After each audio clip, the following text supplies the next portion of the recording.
Poštovani gledalci, dobar dan i dobrodošli u još jedno izdanje emisije Top Goal. Imali smo do sada bezbroj dobrih, zanimljivih gostiju, vrhunskih sportista. Danas smo se odlučili na jedan drugi korak, a to je da razgovaram malo sa kolegama, sa sportskim novinarima koje poznajem dosta dugo godina i koji su prošli, ja bih rekao, i sito i rešeto od svih ovih posljednjih 25-30 godina u Bosni i Hercegovini. Dakle, moje kolege su danas sa nama. Mislim da će ovo biti jedan zanimljiv, otvoren razgovor i da ćemo čuti mnogo toga interesantnog. Sinan Sinanović, vlasnik portala Sportske ba, dugogodišnji novinar sa ogromnim iskustvom. Dobar dan, Sinane. Dobar dan, hvala na pozivu. Emir Delić, novinar Al Jazeere, također kolega kojeg se jako dugo svi družimo i poznajemo. Emire, dobrodošao. Hvala na pozivu. I Kemal Ahmetović, novinar i komentator Sport kluba. Kemo, dobar dan, dobrodošao. Hvala na pozivu, nismo se dugo vidjeli, pa mi je zadovoljstvo. Pa tako i jest. Ne znam sam kako da otvorim ovaj naš razgovor, pošto je tu milijardu tema i možemo pričati o svemu i svačemu. O ljepšim, ja bih rekao, i onim ružnim stranama sportskog novinarstva. Jednom je meni čovjek koga svi dobro poznajete, Ahmet Pašalić, koji je bio dugogodišnji novinar Oslobođenja, a kasnije i radio u Nogometnom savezu, Fudbalskom savezu Bosne i Hercegovine, rekao da novinarstvo treba napustiti u najboljim godinama. Mi ga očigledno nismo napustili u najboljim godinama, još uvijek radimo taj posao, pa ćemo i za par godina i u penziju, neko je mlađi kao Emir. Ali generalno, Sinane, evo, krenut ćemo od tebe. Kako vidiš danas sportsko novinarstvo? Pa možemo i govoriti i o regiji, ali evo prvenstveno o Bosni i Hercegovini. Prvo, hvala što sam ja i kolege Emir i Kemo tvoji gosti, da možemo malo pričati, evocirati neke događaje. Možeš glasnije slobodno. Neke događaje i neke lijepe godine, dakle, za novinarstvo i za BH sport u cjelini. Ono što bi ja htio da kažem na početku jeste, kad si pomenuo Ahmeda Pašalića, koji je bio doajen bard novinarstva, ne samo u BH, nego u regionu, i znajući kakav je rating imala novina, mediji za koje on radio i općenito novinari kakav su imali, svakako da je jednu rekao istinu pravo. Dakle, novinarstvo je dobro kad se vrijeme iz njega izađe. Ono što najbolje u ovome sivilu, ipak bi rekao, je što kod nas novinari ne izlaze srećom, nego taj pravi prelaz, rekao bi, jednu level više ostaju u novinarstvu i drže taj neki kriteriji, pogotovo što je bitan za mlađe generacije, a to jeste ono što ti, dakle, nije to kurtoazno laska, nego činjenica, radiš dokumentarne filmove i ne jedini, hvala Bogu da ima kolega još Muhamed Bekić, dakle ti, ne znam, Sejo Teftedarija koja još radi, Kemo, sigurno si ti u projektima. Dakle, to je dobro da na taj način opstane struka kroz dokumentarne filmove i kroz neki način uvezivanje, što bi se reklo malo u ovome žargonu, kad su uvezivanje, sa termin koristi radno i stažu, nego uvezivanje tih generacija, dakle i publike, i novinara, i sportista kroz te filmove i projekte. To je opet jedan drugi segment. Sad smo otišli su negdje drugo, što je sasvim normalno kad imaš nagomilanog iskustva pa možeš i doći. Ali sportsko novinarstvo kao na bazi dnevnog rada, evo Emire, koliko je ono zapravo drugačije u odnosu na prije 25 godina, koliko mi možemo i koliko smo mi mjerodavni da o tome govorimo? Pa evo, iz svog iskustva kao neko ko je počeo u dnevnoj novini, kasnije sedmičnoj, radio sam i na televiziji jednoj i drugoj, sad na Al Jazeera. Teško je porediti Al Jazeera sa nekim televizijama ovdje. Mi pratimo, kad pratimo dnevne događaje, pratimo regionalne dnevne događaje, naravno svjetski sport u globalu.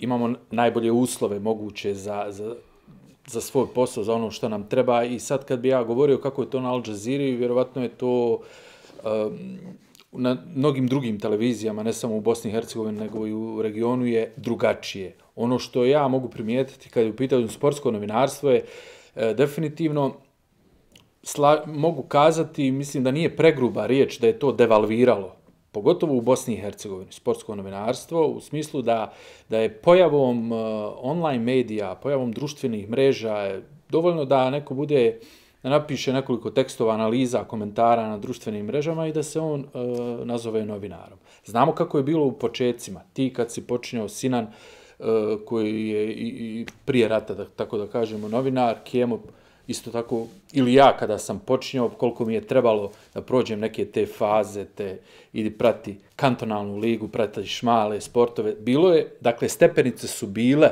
i trebalo je vremena da bi se došlo do toga. Ali mi smo bili nestrpljivi.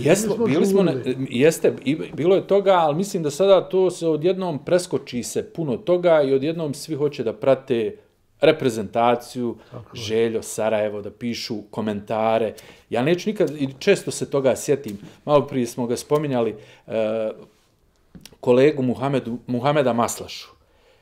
Jedan događaj koji se meni urezao i dan danas, koji se dogodio 99. godine, ja kao mladi novinar sam došao u nogometni savez, tad i tog dana u savezu se dogovaralo formiranje udruženja premijer ligaša. Nikad nije formirano to udruženje. Sjećamo se, tad su bili predsjednici Kemo Kozarić na čelu Želje, pokojni Ivica Pekić, Visočka Bosna, Hamo Granov, Sarajevo. Između ostalog, bio je Muhamed Maslaša, ja kao mlad novinar, priđem njemu, predstavim se i pitao mene ko si, šta si, gdje radiš, tako. I kad sam mu ja rekao koliko godina imam, koliko sam već novinar, kaže on, nemoj da pišeš komentare. Da bi pisao komentar moraš dobro poznavati situaciju.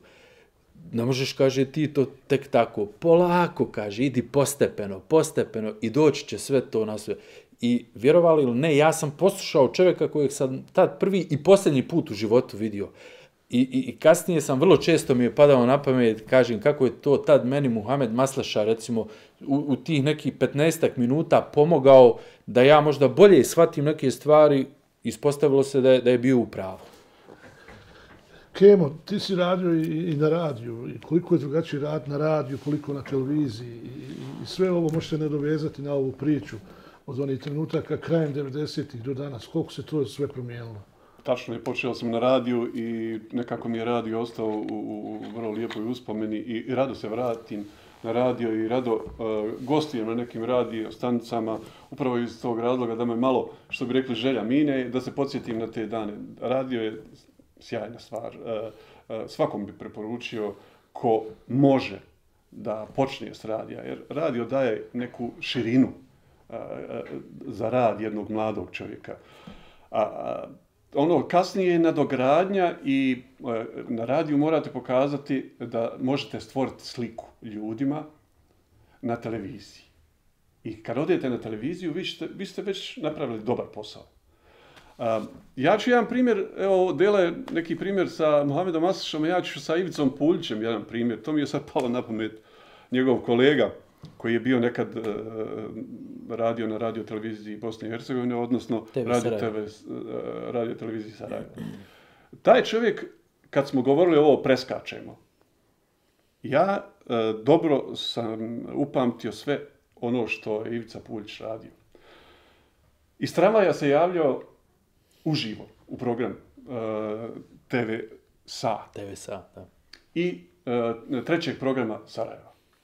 Kako se zvalo ova televizija? SA3. SA3. Javljao se uživo iz tramvaja. Zamislite, Ivica Puljč, koji je danas dopisnik Al Jazeere. Pa dobro, on to je bilo Kemo prije 30 godina. Tako je, ali hoću da kažem, šta hoću da kažem, da trebate početi od toga, od onoga... Od pijačnog barometra. Bravo.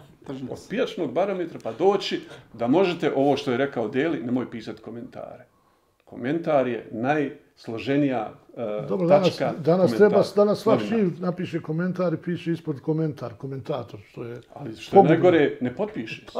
Najgore ne potpiše se. Ne potpiše se, da, komentar na portalu, da, komentar, to je ovoliko. Ne možeš više stranica... Da mi ne bi sad ispalo nešto da mi filozofiramo ili da smo mi ovdje najpametniji. Prvo moramo reći nekoliko stvari, da smo i mi bili mladi i da smo i mi dočekani na nož od svojih starijih kolega. I ja danas moram to da kažem, ove mlađe kolege, ne želim ništa ni da im kažem, jer jednostavno mislim da to ne prihvataju baš sa mnogo entuzijazma ili sa mnogo. Mi svi imamo te primjere o kojima ste govorili od nekog starijeg novinara, što je lijepo kad čovjek usvaja, ali danas bojim se zaista da ne usvajaju, iako mislim da su oni stariji novinari, ja znam, prije misli opet da mi u to vrijeme ne usvajamo. Radili smo u vrijeme, počet ćemo od 95. 96. Sinane, ti si pratio drugu reprezentaciju, pratiš i danas, ali nije bilo ovih društvenih mreža i online medija i nećemo ni jednog trenutka, pošto se ti danas baviš sa tim, nećemo ih stavljati u drugi plan, sve se mijenja, pa tako moramo i mi biti u trendu.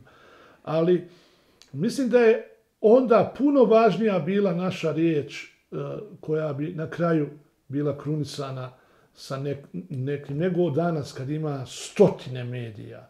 Dakle, ako bi ti napisao tekst u Avazu dnevnom, to bi bilo vrednovano. Kao što bi ja dao komentar ili Kemo ili Emir na televiziji 5 do 8 u dnevniku. To bi nešto značilo.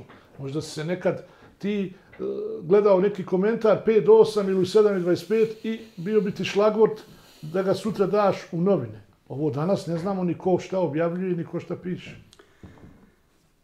Bio jedan nemio događaj, ali istinit, kad je reprezentacija nije baš imala uspjeh poslije Muzurovića, naslijedio je drugi selektor koji nije bio omiljen u javnosti. I Baho, tad ti se bio za radio na televiziji, bio urednik i televizija Bosne i Hercegovine. I negdje popodnevnim satima smo Baho i ja došli na poziv tadašnjeg predsjednika na razgovor, jer je Baho smatrao svojim poslom jednom vrstom misije. I bio je frontman lider i on imao to čulo na osnovu i tad reakcije. Ali daj da koordiniramo to, znaš zašto? Volio bi da koordiniramo u razgovoru da bi pravu istinu rekao. Ne mislim da ćeš nešto krivo reći, nego da baš izađemo na pravi put. A izvoli, nastavi, neću ja. Dobro, ti ćeš reći to kako si ti doživio, ali nisam htio do kraja da idem, nego smo pričali ćemo otvoreno s tim stvarima razgovarati i sad, ali mi je to vrlo bitno što rekao da se tad to nešto poštovalo i kad izađeš čuješ na vijestima i to, ja sam skratim, bila jedna vrlo negativna atmosfera. I Baho je pokušavao tom selektoru koji je genijalno bio nogometaš u ono vrijeme u 2 kluba, Vrhunska, Sarajeva, Hajduku, i kao trener bio i htio mu je pomoć na jedan način gdje je Baho svaki dan na ulici, u kafiću, u čarši, vidiš da ne vole ljudi čovjeka, a on smatra, Baho ga bolje pozna, da nemaju oni tu, nije ta slika vjerodostojna navijača prema čovjeku koji on jako dobro pozna i kaže daj da malo popravim taj imidž. I stvarno si ti trudio znam na Face, čim se bila jedna televizija u jednom teškom periodu porodičnom kad je čim se otac bolestan preselio i znam cijelu tu pripremu. Toliko se potrudio i sad to niko ne vidi. Čak ni onaj koga se tiče. Šta on hoće. To je namjera da se popravi situacija zbog zemlje, zbog sporta, zbog svega toga. I ošli smo mi kod predsjednika, ispričali mu kakva je situacija, da više ne može jednostavno. Mislim, posle Malte da se izgubila utakmica. Ona se čak napala da mi pobjedimo Maltu. Josip Ilić, nekadašnji igrač Vojvodine, je vodio reprezentaciju. Mi smo Malteni u kompletnom sastavu. Samo da pobjediš u februaru se igra ili januaru, da malo boljem ozračju dočekamo nastavak kvalifikacija.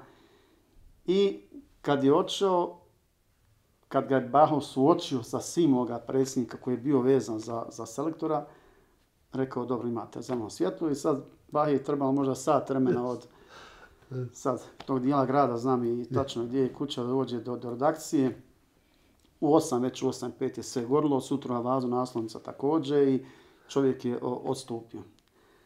I sad šta je poenta, mislim, težina tog posla i javnost je laknuo. Došao je neki drugi čovjek, prihvatljiva atmosfera i to sve.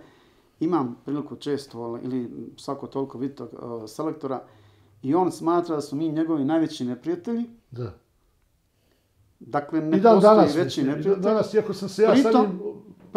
Pritom da je doživio sve počasti, slavu, sve što može jedan čovjek poželiti dobiti, on je dobio zahvaljujući toj situaciji. Što ga je neko podnavac motira. A ti se dobro sjećaš, ne, super, tu si u pravu i mi ćemo nastaviti brzo razgovor. Film se može napraviti.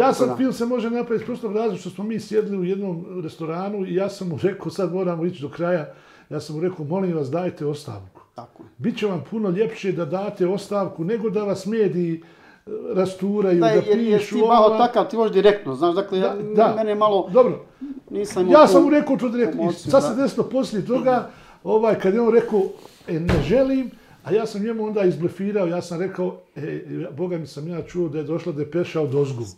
I onda Ahmed Pašalić rekao, šta, od koga? Od predsjedništva. Oni su se tad trznuli i prepali. I mi smo onda nazvali Jusufa Pušnu, bio je predsjednik, koji je slomio nogu. I onda Juki, bio je pametan, policajac i pametan, mi smo rekli, ne može, a onda je nama rekao novinarima, smatrajte da je on bivši. A kao mi, da to ne objavljujemo. Čudi nama kažeš, smatrajte da je on bivši u 6 sati, eto mi nećemo to objaviti. I onda smo naravno to objavili. A ovo u stvari ide u prilog tome da se pikala naša. Sad ja ne znam čija se pika danas. Emire. Pa vidi, Baho, puno je medija, stvarno puno, i to se sve razvodnilo i teško je reći da li se uopće novinarska pika više. Da li se uopće to sporadično. Generalno sad kritika se doživljava na potpuno jedan drugi način. Lično se, odmah misle da imaš neki ličnu netrpeljivost, neku lični odnos, odnosno pomankanje tog odnosa ili narušen odnos kad nekoga kritikuješ. Kad upozoriš, kad bilo šta, i novinari rijetko se odlučuju uopće da kritikuju. Jer je to sve postalo, onda razmišljaju da li ću ikad dobiti izjavu neku, da li ću imati prilaz klubu, reprezentaciji, i tako da je to postalo potpuno, otišlo se u jednu drugu krajnost podilaženja konstantnog. Ne bi se trebala kritika negativno doživljavati, nemamo mi ništa lično ni protiv koga. Međutim, ja mislim da kritika, znamo tvoj posljednji slučaj, ali kad se kritikuje, ja mislim da smo mi prije ipak nekako kritikovali sa argumentima i da smo kritikovali nekako sa, da budem prost za naše gledalce, prostim rječnikom, nekako normalnim rječnikom. Danas, nažalost, se upotrebljavaju uvrede, vulgarne riječi i tako dalje. Možda opet je primjer, možda bi to je u stvari ljudima najbolje da shvate o čemu se radi. Kad kaže Dela da nije to lična stvar. Ako napišeš nešto protiv nekoga, da nešto nije dobro uradio, da nešto ne štima, da nešto ne ide, ljudi to shvate kao imam problem ja privatno nešto s tobom. To je upravo bio moje neko iskustvo kada je Safet Sušić bio selektor. Jedan komentar moj na TV-u bio da nešto nije štimalo i on mi je to zamjerio. I cijelo vrijeme sam ja vidio da on izbjegava nekako susret sa mnom i čak me na jednoj preskonferenciji prozvao i onda sam ja riješio da to završi. Otišao sam u kancelariju i fino mu rekao, pape, o čemu se radi? Pa ti si moj idol. Ja sam dolazio na Koševo zbog tebe. Kemo, dragi, ti si kriv 100%, tu nemoj mi protiv. Razumijem ja što ti govori. Ali to sam mu rekao, ja sam dolazio na Koševo da tebe gledam. Kako ću ja imati nešto lično protiv tebe? Ja sam samo rekao ono što sam mislio, dakle, ništa loše prema tebi kao čovjek. Kako si ti vidio nešto. Tako je. Ništa ali je bilo tendencija prema Sušiću. Vidi, ja ti kažem... Prema svakom selektoru. Ne, ovdje sad govorimo ovdje. Recimo, kroz svoj posao, naravno čovjek kad bi se vratio uvijek neke druge stvari drugačije radi, ja recimo žalim što sam ponekad ili svaku rečenicu da li na društvenim mrežama ili napisao protiv Sušića, jer kasnije čovjek sazna neke stvari, dakle nije upoznat unutra šta se dešava, a pogotovo nemam tu privilegiju, recimo kao Baho, ti što imaš, pak si ga ili Kemo, gledali ga, ti se družio s njim, to sve. I ono malo vremena što sam sarađivao, dakle to je nekakva referenca, ja je tako doživljam biti sa Safetom Sušićem i mislim da smo svi bili pomalo nepravedni prema njemu, jer mi ljudi iz Saveza govore i koji sarađivaju da to nije bolji čovjek došao. Rezultat govori kakav je kao trener i nije lako naslijediti onu ekipu koju on naslijedio. Dakle, on je došao posle Čire, jel tako? Da. I sad kod Čire su oni bili kao bubice. I to mi svi znamo. I to je bila skupina jedna igrača, znamo kako će kasnije s njim karijere odvijati, ali to je bila jedna vojnička disciplina. Dolazak Safeta Sušića sve je to popustilo I normalno da je Papetu bilo jako teško da sve te strane pomiri, da budu i novinari zadovoljni, da imaš rezultate, da bude publika, da te igrač.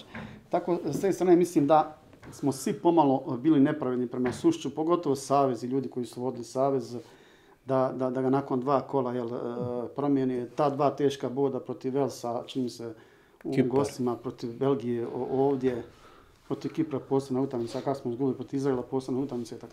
Dobra je stvar od tebi što si tako i samokritičan, jer moramo otvoreno, ja volim da pričam otvoreno, jer nemamo tu šta kriti. Bilo je tu i navijačkih strasti, ja mislim, kod pojedinih novinara. Nažalost, to su najniže strasti, ko je bio trener Sarajeva, ko je bio trener Želje. Mislim da je to isto bilo grozno. Pa bilo je, sigurno da jeste bilo takvih primjera.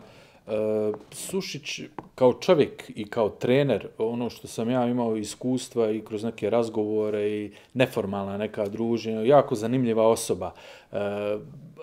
On je dobar čovjek prije svega. Nenametljiv. Nenametljiv i on je vrlo iskren. Ja sam, mogu slobodno reći da je vjerovatno najiskreniji selektor kojeg smo imali. Ono što misli, on to kaže. Yes. On ne zna to uljepšavati. On ne zna blefirati, manipulisati kao što su... Imali smo dosta primjera, ne samo selektora, ljudi, trenera. Čak se ne moramo ni na Sušću zadržati, nego govorim generalno, kad neko dođe, on je najbolji primjer, Baho. Ne, taj predrasuda, mislim, te predrasude, to je teži slon. Pa evo, možemo pričati o Petevu. Možemo pričati o Petevu, o čovjeku koji je aktuelno, koji objektivno dočekan je vrlo nekorektno. Vrlo nekorektno. Iz kojih razloga možemo mi razgovarati sad, je li neko drugi trebao, ali kad je već odlučeno da je on taj, da ga je izabrala naša fudbalska vlada, da je tako nazovemo. Mislim da čovjek, onda treba mu se dati i prilika da radi. A je sad ta javnost prekorektna prema Petru? Ali ima... Vidi, Baho, on je sad, ako ćemo gledati, sad trenutno, on je napravio neki rezultat. Jel nama trebao Peter? Trebalo mu je 16 utakmica da napravi to. Jel nama trebao Peter? Evo, ja ću samo pitati ono što volim da pitam, da mi sva trojica kažete. Husref Usemić, koji ovdje radi 25 godina. Amar Osim, ili Amar Osim, koji radi 25. Koji su trebali dobiti priliku. Apsolutno. Jednu šansu. Apsolutno. Dajte, recite. 100%. Evo, mogu ja prvi. Možeš. Ja sam, kad je se čulo za Peteva, da će on doći, i kad je sve ono što se dešavalo oko toga, ja sam rekao, ljudi, on ako prihvati da bude selektor, on nije dobar. Evo da kažem tako. Kad dolazite u kuću gdje vas niko ne želi u toj kući, a recimo kuća je Bosna i Hercegovina, i znate koliko vas ljudi nije podržalo, za razliku od svih dosadašnjih selektora. Mi smo se mimoilazili uvijek u podršci ili ne selektorima. Ali nije bila ovolika podijeljenost između za i protiv. Kad dolazite u nečiju kuću, znate da vas neko ne želi i vi na sve načine dolazite u tu kuću. Ulazite i počinjete raditi tamo. I onda se čudite zašto je to tako kako jest. Nemate podršku. Nemate podršku zato što je jednostavno, evo, zbog nekih ljudi koji su vas tamo doveli, to je bilo njihov projekat, oni su ga doveli, 15 utakmica, 16, koliko je trebalo da napravimo neki rezultat. Ja mislim da bi evo, Sinan je bio neki jedan selektor u Makedoniji, da bi posle tolikog broja utakmica se nešto iskristalizovalo, da bi vidio neke igrače koji mogu negdje nešto ovo, ono. Ne kažem ja da je on loš trener, daleko od toga. Imate i naših reprezentativaca koji kažu... Ali dobio puno više vremena od ostalih. Dobio puno više utakmica od ostalih. Da. Poštovani gledalci, mi s brda s dola, možda vama se to čini da pričamo s brda s dola, prelazimo s 95. na 2022. Ali pošto su tu 4 novinara, onda bi mi mogli do ujutru, a svakako će ova emisija duže trajati nego što su ostali. A povlačimo paralele zbog sličnosti nekih. Tako je. Dakle, podudaraju se. Znači, moj stav je da je atmosfera ta cijela kreirana, znamo kako je kreirana, evo govorim za Peteva, je li ima velikih propusta koje je on pravio, ali isto tako i kad je napravio neke dobre stvari, dobio je vrijeme, jeste ok, dobio je jednu reprezentaciju, ne trebamo mi zaboraviti da naša reprezentacija više nema taj kvalitet, nema te igrače, mi pogledamo, uzmimo spisak, ono što on stavi na spisak ja garantujem 90 i više posto svih navijača za Ljubljanika u fudbal novinara će iste te igrače staviti na taj popis iz prostog razloga zato što nema boljih više, nema te širine. Tu dolazimo onda, zašto onda to nije moglo biti Husrev Husenić? Apsolutno, njih dvojica su trebali. Ili ne znam neku, šta ja znam. Njih dvojica pogotovo su trebali, dakle dva trenera koji su obilježila jednu eru. Ja znam da je Ivica Osim čovjek koji je legenda najveća, znam da mu je stvarno bilo teško što mu sin, jer jednom je u jednom razgovoru rekao šta moj Amar treba da napuni 65 pa da postane selektor, da mu nije bilo pravo što Amar nije dobio šansu. Ali evo, bilo je puno selektora. Sinane, kako podvući granicu i ostati profesionalan? Pazi, mi svi imamo trenutke slabosti, da se ne lažemo. Svi imamo prijatelja u reprezentaciji. Svi imamo od nekog kolege sina u reprezentaciji. I vrlo je teško nekada. Ali kako podvući neku liniju i ostati profesionalan? Pa znaš kako, zato ako bi gledali društvene mreže i komentare, mi smo najveća moguća pojava elementarne nepogoda u sportu. Kad bi gledao bilo koji tekst novinar, kad objavi ili sliku, uz one prijatelje koji će dobronamjerno lajkati i podržati, najćeš dole na salve tih nekih ured. Dakle, kome mi podnosimo račun i ko odlučuje kakvi smo mi. Po meni je odlučuje kad prođeš Čaršijom ili u Hercegovinom ili Visokom ili jednim dijelom BiH ili Hrvatske i Srbije, kad ljudi, oni što rekli iz nada sa terena ti te potapšu ili pozovu, razgovaraju ili tebi slikaju ili ne znam ja to sve. Po društvenim mrežama, dakle, ako je to to je oružje ljudi koji su ali Baho, vrlo bitno sam to, zašto sam to rekao? Mi danas živimo na osnovu toga. Dakle, mi živimo u vremenu tih zadruga, realita, farmi, tih sapunica što nam ušlo u sve ove domove. A klubovi sve više, pa i savezi se vode prema tome šta se tamo piše, ko tamo uređuje, tako se i postavljaju treneri, smenjuju se treneri poslove, tako da. Tako da se napravila ta polarizacija Željevi iz Sarajeva. I ne može to Miše Smajlović reći njega, da njemu može da smeta što neko iz Sarajeva, ili Lobrnut, ili Barke Ferhatovića, da mu neko to smeta. Dakle, nama su postala jedan žiri, jedna masa, da nekoga ne uvrijedim, neki ljudi koji oni ne polažu nikome račune, ta recimo jedna skupina manja veća, a traže da im svi polože račune. I predsjednik saveza, i novinar, i urednik, i trener, i selektor, svi mi njima moramo polagati račune. Ko su oni? Zašto ti ili ja ili neko od nas treba nekom polagati račune? Imamo svoje firme i kompanije i svoje direktore i svoje urednike, šefove. Pa ja uzet ću prvo, recimo, kad o tome govoriš, recimo, mediji su primali veću slobodu. Dakle, ti urednici i gazde su vjerovali tim svojim novinarima i ljudima. Tako je. I oni su imali tu slobodu i ti si imao autonomiju. Ja ću uvijek reći da na televiziji Bosne i Hercegovine meni nikad nije direktor prišao i bilo šta rekao u životu. Od Amile Omersovć preko Mire Purivatra i dalje, nikad niko nije ništa rekao. Samo me mogu pitati za savjet, da se nije želio da miješa u sport, smatraju da znam više od njega. Apsolutno. Ali danas živimo u to vremenu, hajde nazovimo to korporacijsko novinarstvo, gdje su ljudi podijeljeni, imamo tu politiku gdje novinari potpuno bespotrebno sebi autocenzuru stavljaju oko vrata i razmišljaju da li je gazda urednik dobar s ovim ili onom političkom opcijom i tako razmišljaju. Potpuno smiješno jer se to mijenja iz dana u dan, ta nekakve simpatije ili odnose tih recimo gazda ili urednika. Tako da novinari sami sebi prave tu nekakvu međugranicu i u tome uskom krugu oni nemaju, pogotovo ako nemaju tu kreativnost, ono što sam rekao, za tebe da prepoznaju da oni mogu da promijene stvari, da, što smo prije rekao, skačem. Pa je uzeti primjer Salihamidića, Kemo je bio tu svjedok, bio ozbiljan problem. I danas ljudi ne znaju zašto i kako je Braco otišao, je li otiran, kako nije Helem, si ti ili mi učinili jednu stvar da ne bude baš da završi kako je trebao završiti kad je bio Hadžibeđik selektor, pa jedna utakmica se on nije odazvao, da je igrao za Bayern, pa u toj nekoj komunikaciji on dobio neko zeleno svjetlo iz saveza, nije stigao do selektora i da si ga ti doslovce natjerao, zamolio da dođe igra onu utakmicu, da on došao. To je danas, kako rekao, teško i povjerati u tu priču. Ali to se zove entuzijazam i ljubav. Ja to ne mogu drugačije objasniti. Dakle, ne mogu ljudi znati da mi nekada to zaista, ne nekada, nego u većini slučajeva radimo iz entuzijazma, jer želimo da Bosna i Hercegovina pobjedi u nekom sportu. Kao što smo rekli, jednom Bosni i Hercegovini uvijek treba pobjeda. Emre, neko radi za, ja sam sad bio na Evropskom prvenstvu u košarci, ne znam ko je po redu, ali to je potpuno nebitno u odnosu na ono što sam vidio za kolege iz susjednih republika. Neke su kolege spavale u hotelima koji su odlični, ali su zaista neke kolege spavale daleko od dvorana po 30 km. Urednici su ih poslali sa vrlo niskim, malim dnevnicama i tako dalje. Dakle, vrlo otvoreno pitam, koliko ti sad radiš za jednu jaku kompaniju u kojoj svi govore da imaju dobre plate, da ste stabilni i tako dalje.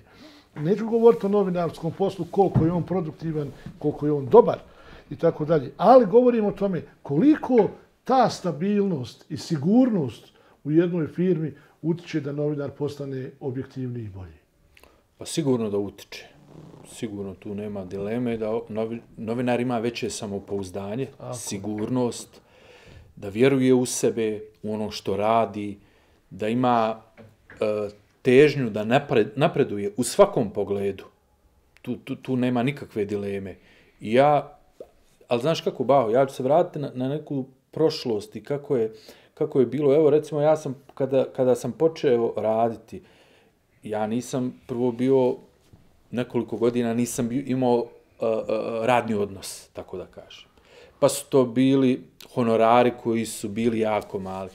Ja nisam se ravnao da sam ja razmišljao o honoraru i da ja odužim se svom poslodavcu na osnovu toga koliko me on plaća. Ja sam puno više radio iz ljubavi, entuzijazma, želje da učim, da napredujem, jer ja cijeli život maštam da budem novinar. To je moja ljubav. Neko je maštao da bude pilot, neko fudbaler, a ja sam maštao da budem sportski novinar. I prema tome, ja smatram da kogod uloži u sebe, ko želi da čita, da napreduje, da prati trendove, da radi na sebi, to se prije ili kasnije isplati. Ja sam živi primjer toga. Znači, apsolutno nikad nisam posustajao, uvijek sam vjerovao u sebe. Imao sam i uspone i padove. Imao sam neke situacije u koje sam mislio bezizlazne.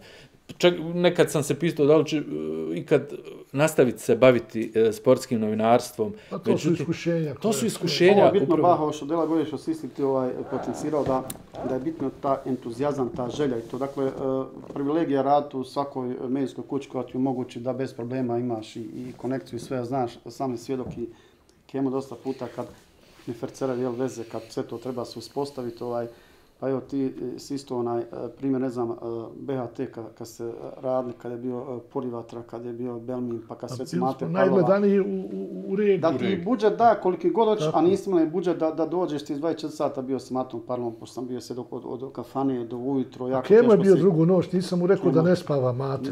Da je Kemo bio drugu. Tako da. On je bio ljut na mene, rekao je nisi me zvao, sinoć. Nisi me upozorio. Evo imaš čast. Evo druga noć je tvoja, ali mu nisam rekao da ne spava po noći, Mate. I Kemo je to zdušno prihvatio profesionalno. I evo kad opet govorimo, bilo je tako. Nije to kritika nekome ili nekom novim generacijama, ali prije se više poštovalo. Bili smo malo rivali u smislu drugih redakcija, ali se jako poštovalo i na tim gostovanjima i na utakmicama.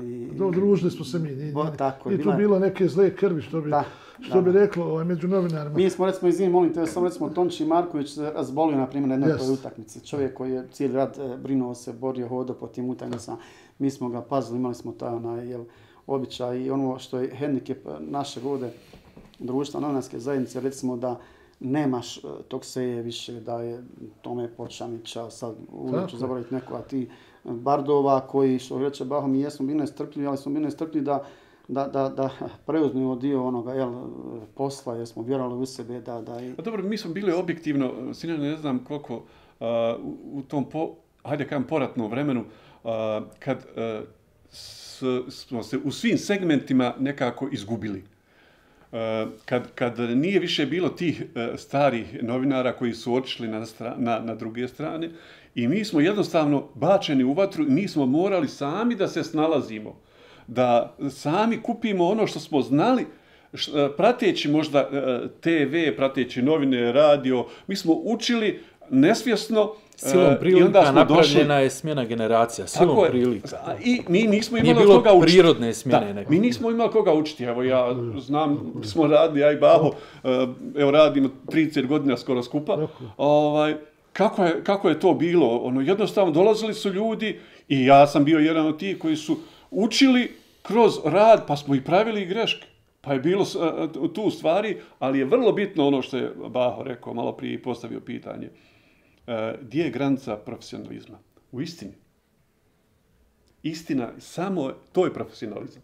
Ako pišete ono što vidite, ako pišete ono što se desilo, ako pišete ono što će sutra možda da se desi kao vaša vizija, onda je to stvar koja treba da... To je nemoguća misija. Zašto? Pa ne znam baš. Pa ne, zašto? Vidi, Tomislav Židak, koga poznajete, koji je umro, jedan od legendi hrvatskog novinarstva, to sam nekoliko puta rekao negdje u 3 sata ujutru, kad je Čiro bio selektor, dole na Iliđi. Tomo je puno pio alkohol, ja nisam, ali eto, kažu što trijezan, misli pijan kaže, iako je bio fenomen što se tiče pisanja. I onda negdje u 3 sata ujutru, onako potpuno pijan, i mi je samo rekao, Baho, ja sam rekao, molim Tomo, kaže, moram ti nešto reći. Izvoli, rekao Tomo. Kaže, ja već pune 33 godine pišem laži. Dakle, ja i zato hoću da ovo kažem. Mnogo smo puta lagali. A mnogo smo puta lagali zašto? Zato da bi doveli navijače na tribine. Jel' tako? Mnogo smo puta slagali da je sjajna atmosfera u reprezentaciji ili da je sjajna atmosfera u klubu, da bi ljudi došli na utakmicu. I onda nas optuže da stvaramo lošu atmosferu. A onda nas oni optuže ni zbog čega. Ako postaviš jedno krivo pitanje na pres konferenciji, oni neće razgovarati.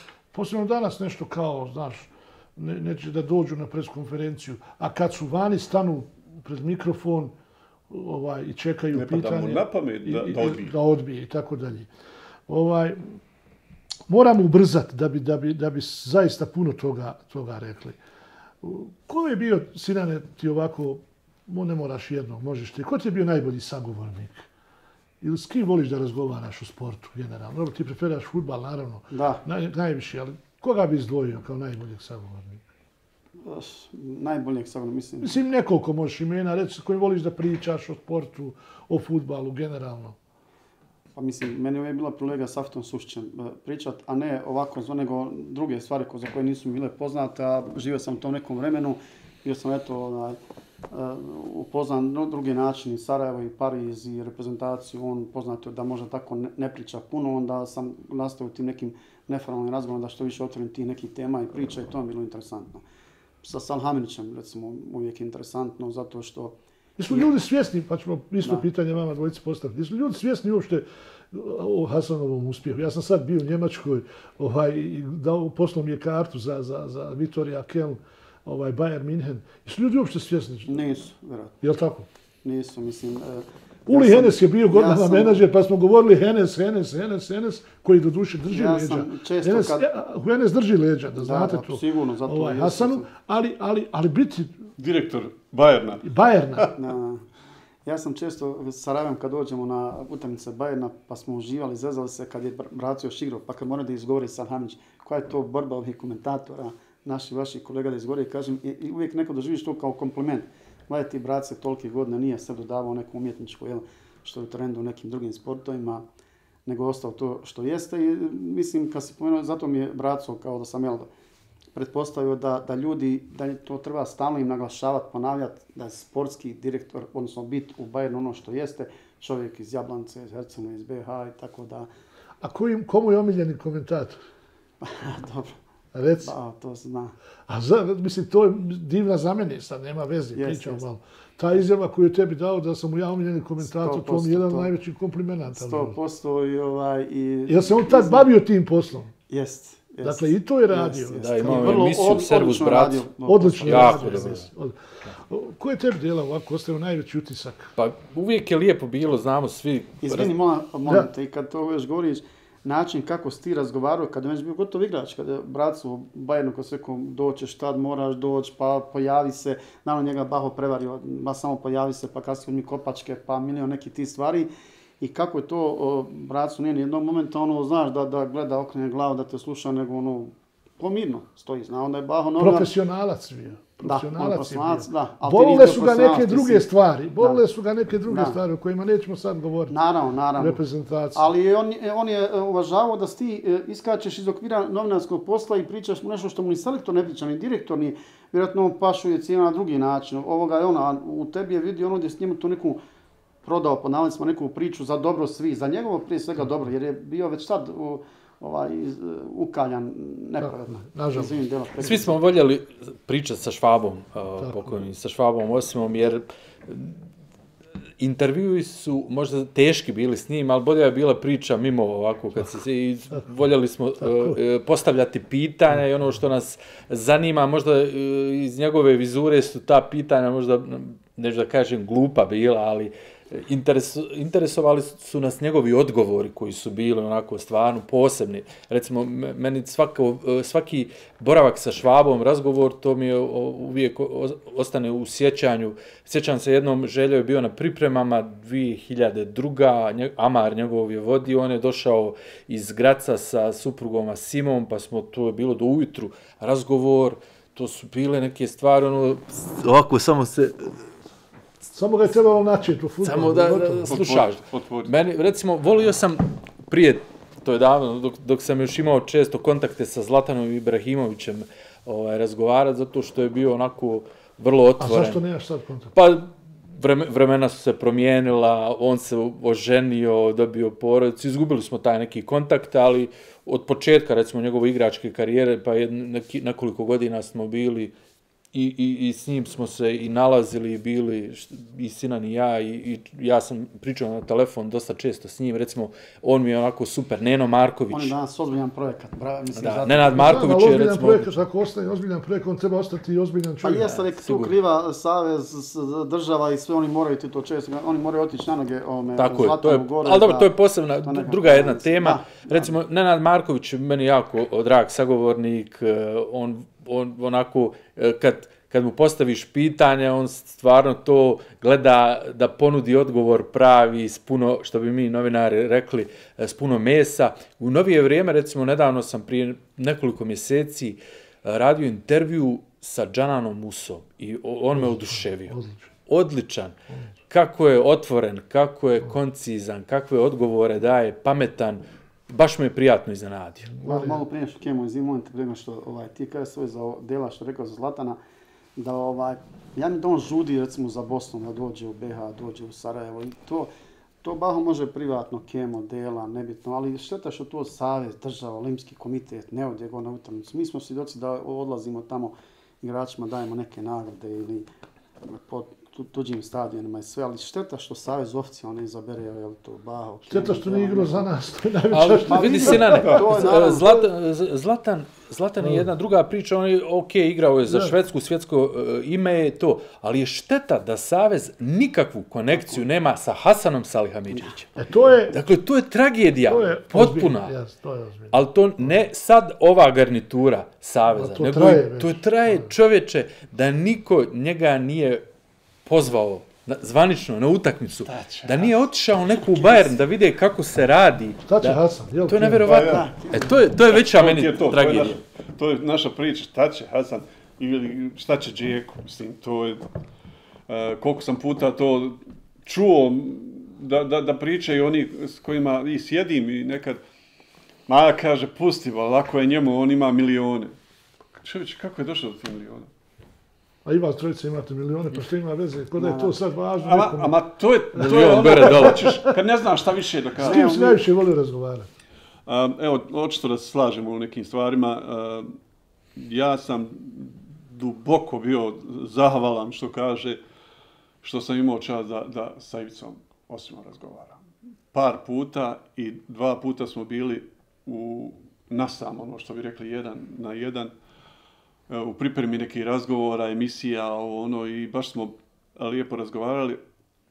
I šteta je što ga nisam upoznao u onim danima kada je bio uspon, kad je zdravstveno mogao da neke stvari to posloži. Međutim, ovo kasnije, on je bio sporiji u tom razgovoru, ali što kada Dela malo prije, svaka rečenica je njegova, svaka njegova riječ je bila filozofija, svaka njegova riječ je bila ispravna. I jednom sam isto kao, eto, i Sušiću rekao, ja sam njega prvi put kao čovjeka doživio kada je reprezentacija Jugoslavije u Visokom se pripremala za svjetsko prvenstvo u Italiji 90. I tada je bio kod pokojnog Rade Karaševića. Sjedili su, ja kao sportski radnik, predratnik neki, bio sam prisutan tu i puno, i bilo je tih sportskih radnika i novinara i odavde iz Sarajeva, iz Beograda, iz Zagreba. Vjerujem. Ja sam tada čuo u tom objektu muhu kako prolijeće. Svi slušaju Ivicu Osima. To je nevjerovatan autoritet bio za sve. Kad vas gledaju i upijaju svaku vašu riječ, to je meni bilo nešto. I kad sam ga upoznao definitivno kroz ovaj posao, a ja sam mu to rekao, ovako, odmahnuo ramenima ili slegao ramenima, to je nešto bilo što je najbolje meni do sad. Mada sam, što je ovo nabrajaju, nekako ti intervjui, ja nikad intervju nisam shvatao privatnom stvari. Kad dobijem priliku da razgovaram s nekim. Ja sam uvijek išao da to bude maksimalno profesionalno i reprezentacija koju svi pratimo, manje više,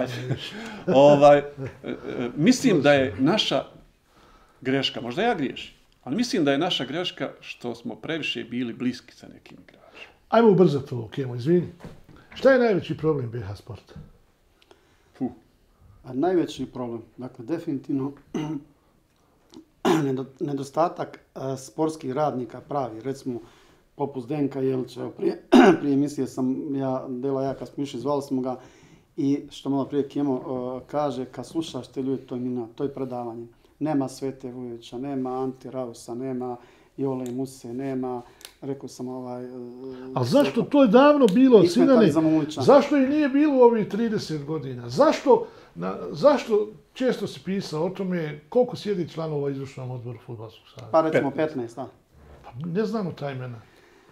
Pa ne znam, zato što nas to ne zanima i recimo znam da kad se pravi često emisije, Kemo se pravi, Bahovi, ti Dela, svi pravite te emisije, i mi kad pravimo kad je neka kriza, mi iste sagovornike, glavaš, me pogrešno, ne shvati to sve i vrtimo se i ta ista priča. I hvala Bogu da imaju, da se oni jave, čak sa jednom Bolu rekao, Bola, ja s tebi divim koliko god mi je drago kad se ti meni javiš da te komentarišeš, ali trošiš samo sebe, nema efekta.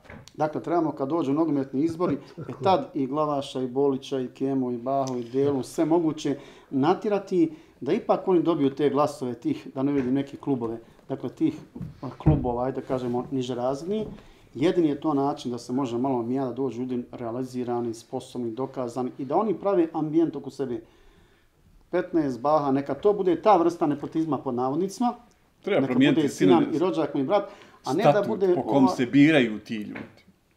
A to je nerealno. Mi trebamo biti objektivni. Mi živimo, država živi onako, odnosno savezi žive onako kako je strukturirana država. Konkretno, Fudbalski savez, takav statut je prihvatila UEFA, da se nalažemo. Dakle, UEFA je ovo aminovala i prema tome mi ne trebamo sad to mijenjati jer se neće promijeniti, ne može se promijeniti, mora. UEFA je to prihvatila radi sebe.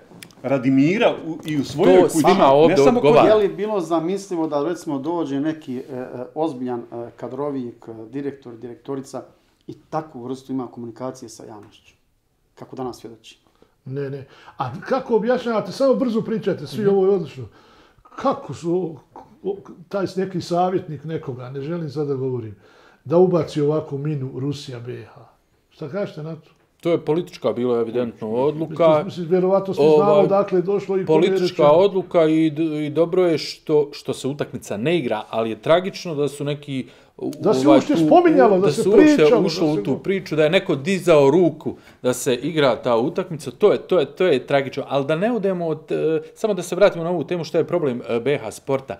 Generalno, dakle, mislim da nedostatak entuzijazma kod sportskih radnika, nedostatak neke vizije, pokušaj da se naprave instant rezultati preko noći. Niko nije napravio preko noći. Evo, Kari Pešić je bio kod tebe ovdje i on je napisao sjajnu knjigu. Najbolja knjiga koju čitao si knjigu i šta je pisao o Bosni, kako se Bosna stvarala.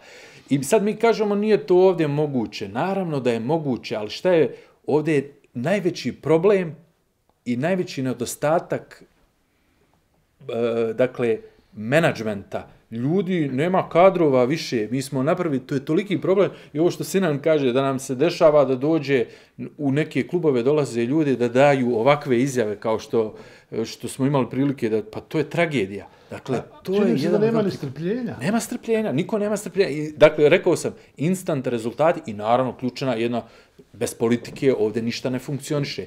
Nažalost, niko nema interesa da donese zakon taj o sportu gdje bi konačno utvrdili šta su prava, šta su obaveze, da vidimo jel možemo na taj način. Nema u politici sportskih ljudi, nikad ovdje nije bilo. U Hrvatskoj, dok je postojao pokojni Franjo Tuđman, on je forsirao sport. Jel tad hrvatski sport napredovo? Ali hoću ovo da vam kažem, isto tako. Složit ćete se sa mnom da nekad ni ne trebaju uslovi. Šta reći za Lanu Pudar? Ona je fenomen. Ne možemo drugačije kemo objasniti. To su incidenti, to su incidenti. Incidenti sportski koji se... Amel Tuka, koji je incident sportski. Mala Lana, koji je incident sportski. Ili, sad ne može da... Dobro, ajmo vidjeti ima li više tih incidenata. Koja svaki dan sve više i više dolazi među prvih 30 skijašica na svijetu. Ljudi, znate šta je to? Ali neobjašnjivo Kemo da mi smo 26 godina, smo samo jednom otišli na to prvenstvo. To je neobjašnjivo. A da ne govorimo, Sinane, o olimpijskoj medalji, mislim. Pa da smo uvezli sportaša da uvede kao što su radili neke zemlje. Ovi Pešalova, pa su ovi nekoga drugo nebitno. Sramota je da mi nemamo medalju. Pa ljudi o nama pričaju, vi znate, to sad nema veze, dolaze sportisti u Sarajevo, evo i na ovaj simpozij moj. Oni vole Sarajevo, oni misle o Sarajevu. Njegov je Baho, zaboravili smo Ivicu Pekića, složit ćemo da je on jedna ta vrsta sportskog radnika kakvi su bili, koji je cijeli život dao sebi u gradu, jedan grad, klub i to rezultiralo uspjehom. Ali stvarno mislim da su sportski radnici vrlo bitni, da oni prave i ambijent oko sebe i te malo međusobno. I tako imamo sad mržnju među gradovima ovim našim, to je užasno. Ja znam recimo čak posle rata, Željo bez problema išao sa kola zdjela i to prati više Sarajevo i to nije bilo nikakvih problema. Danas imamo taj rivalitet koji se valjda prenio sa političkog tog terena i mi smo postali zarobljenici ti nekakvih međa, granica i te, bar kod mene je pozitivna ljubomora ovo što Srbija i Hrvatska radi. Stvarno sam ljubomoran na sve njihove medalje. U smislu pozitivne ljubomore da je moguće ovo što ti reče da nema medalje, da nema tih ljudi. Ko je najveći ambasador BH sporta? Po ovom trenutku Edin Džeko.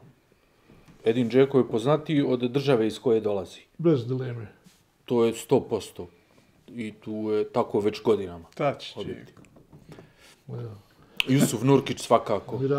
Miralem Pjanić. Žan Musa sad. Tako je, Žan Musa i... Ali pazi sad ovo, kad spominjemo vrhunske sportiste, mi ćemo ih nabrojati, možda ćemo nategnuti 10 iz svih sportova. Zamisli koliko je to malo. I pričamo o nekom vrhunskom sportu, spominjemo Džeku i Miralema Pjanića i stanemo tu kad su u pitanju fudbaleri. Ali opet se moram vratiti na, recimo, nijedna zemlja u svijetu nije potrošila više značajnih imena kao što mi, recimo, Osima Bajevića, Mešu, Faruka, Hadžbegića, Muzur, u novije vrijeme koga smo Kodru i tako dalje. Znači, takva neka imena, samo jednom si otišao A ljudi koji su trošili ta imena dan danas vladaju ili već 20 godina su po tim izvršima. Mi malo više pričamo o fudbalu. Eto, košarka je 10 puta bila na Evropskom prvenstvu. Nije malo. 10 puta se plasirati na Evropsko prvenstvo. Žene su napravile taj iskorak. Pa gledam žene, djevojke, kako hoćete, i u odbojci dobro igraju. Bojim se da nemamo ni u novinarstvu ipak sad redakcije u kojoj kažu, vidite, momak, ti ćeš samo pratiti odbojku. Pa da se malo to više populariše. Ovako, bojim se, samo o fudbalu se priča, o fudbalu se govori, odbojkašice upadnu u tu svjetsku ligu. Nekad su bili resori. Ti se sjećaš dobro na početku kad smo zajedno radili, da je to bilo profilisano. Kako da ne? Znalo se ko šta radi, gdje ko šta ide i tako dalje. Nismo mogli biti svi fudbalski komentatori. Nekako mi bojim se da smo upali u jednu zamku gdje svi mislimo o Džekli, o Pjaniću, o fudbalu i tako dalje, a prolaze neki vozovi gdje se druge zemlje proslave. Srbija, svjetski prvak u odbojci 2 puta zaredom, kad su žene u pitanju. Mislim da i ovi portali i ovi momci koji rade i djevojke trebali bi reći, vidi, ti ćeš pratiti ovo, pratiš ovu Lanu Pudar non stop, pratit ćeš tuku, atletiku i tako mislim da je cjelokupno stanje u državi takvo da je sport taj koji trpi, između ostalog, i da je vrlo teško. Evo, malo prije kad kažem Deli, treba vidjeti šta je sa statutom, kako se biraju ljudi. To se može i šire gledati. Oni su nam napravili da je to tako. I oni forsiraju da to bude tako. Jer sve te stvari koje su negativne, oni naprave da bude negativno. Jer to njima odgovara. Njima ne odgovara da ide gore. Nego ili neka tavori, neke u tom nivou, ili nek pada još niži. To je stvar, dakle, kako god je stanje u državi, sport se neće promijeniti puno. I zato ćemo imati ove incidente. Da li je košarkaški klub Bosna najveći poraz ove države?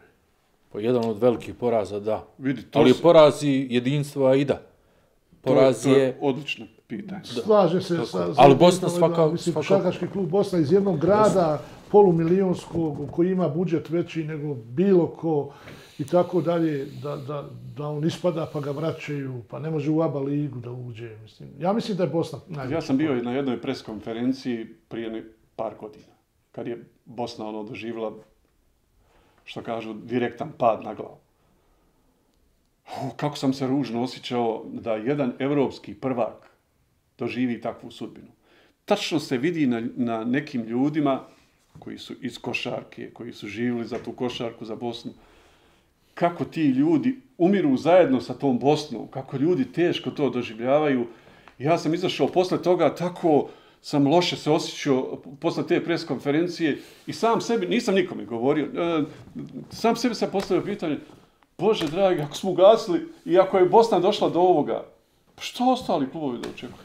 Zašto onda smeta Sarajevo ili Tuzli ili Zenici? Zašto smeta Sarajevo ili Tuzli, Zrinski ili Široki ili Gokeja? Ako su oni izdigli iznad toga. Ako imaju podršku lokalnih sredina. Pa imaju, vidi Baho, evo, kako ja gledam na Bosnu. Bosna je, mi smo se već navikli da, hajmo reći, da Bosna iz nekog... Nema je u eteru. Dakle, mi smo oguglali na nešto. Oguglali smo da Bosne nema već preko 10 godina u ABA ligi. Sjetimo se Uleb kupa, utakmica protiv Juventuda, Albe, to je nedavno bilo, ali to je zaboravljeno, potpuno, puna skenderije, sve. Mislim da to je, kako vrijeme prolazi, ljudi se navikavaju da nema Bosne. Jednostavno nema Bosne i...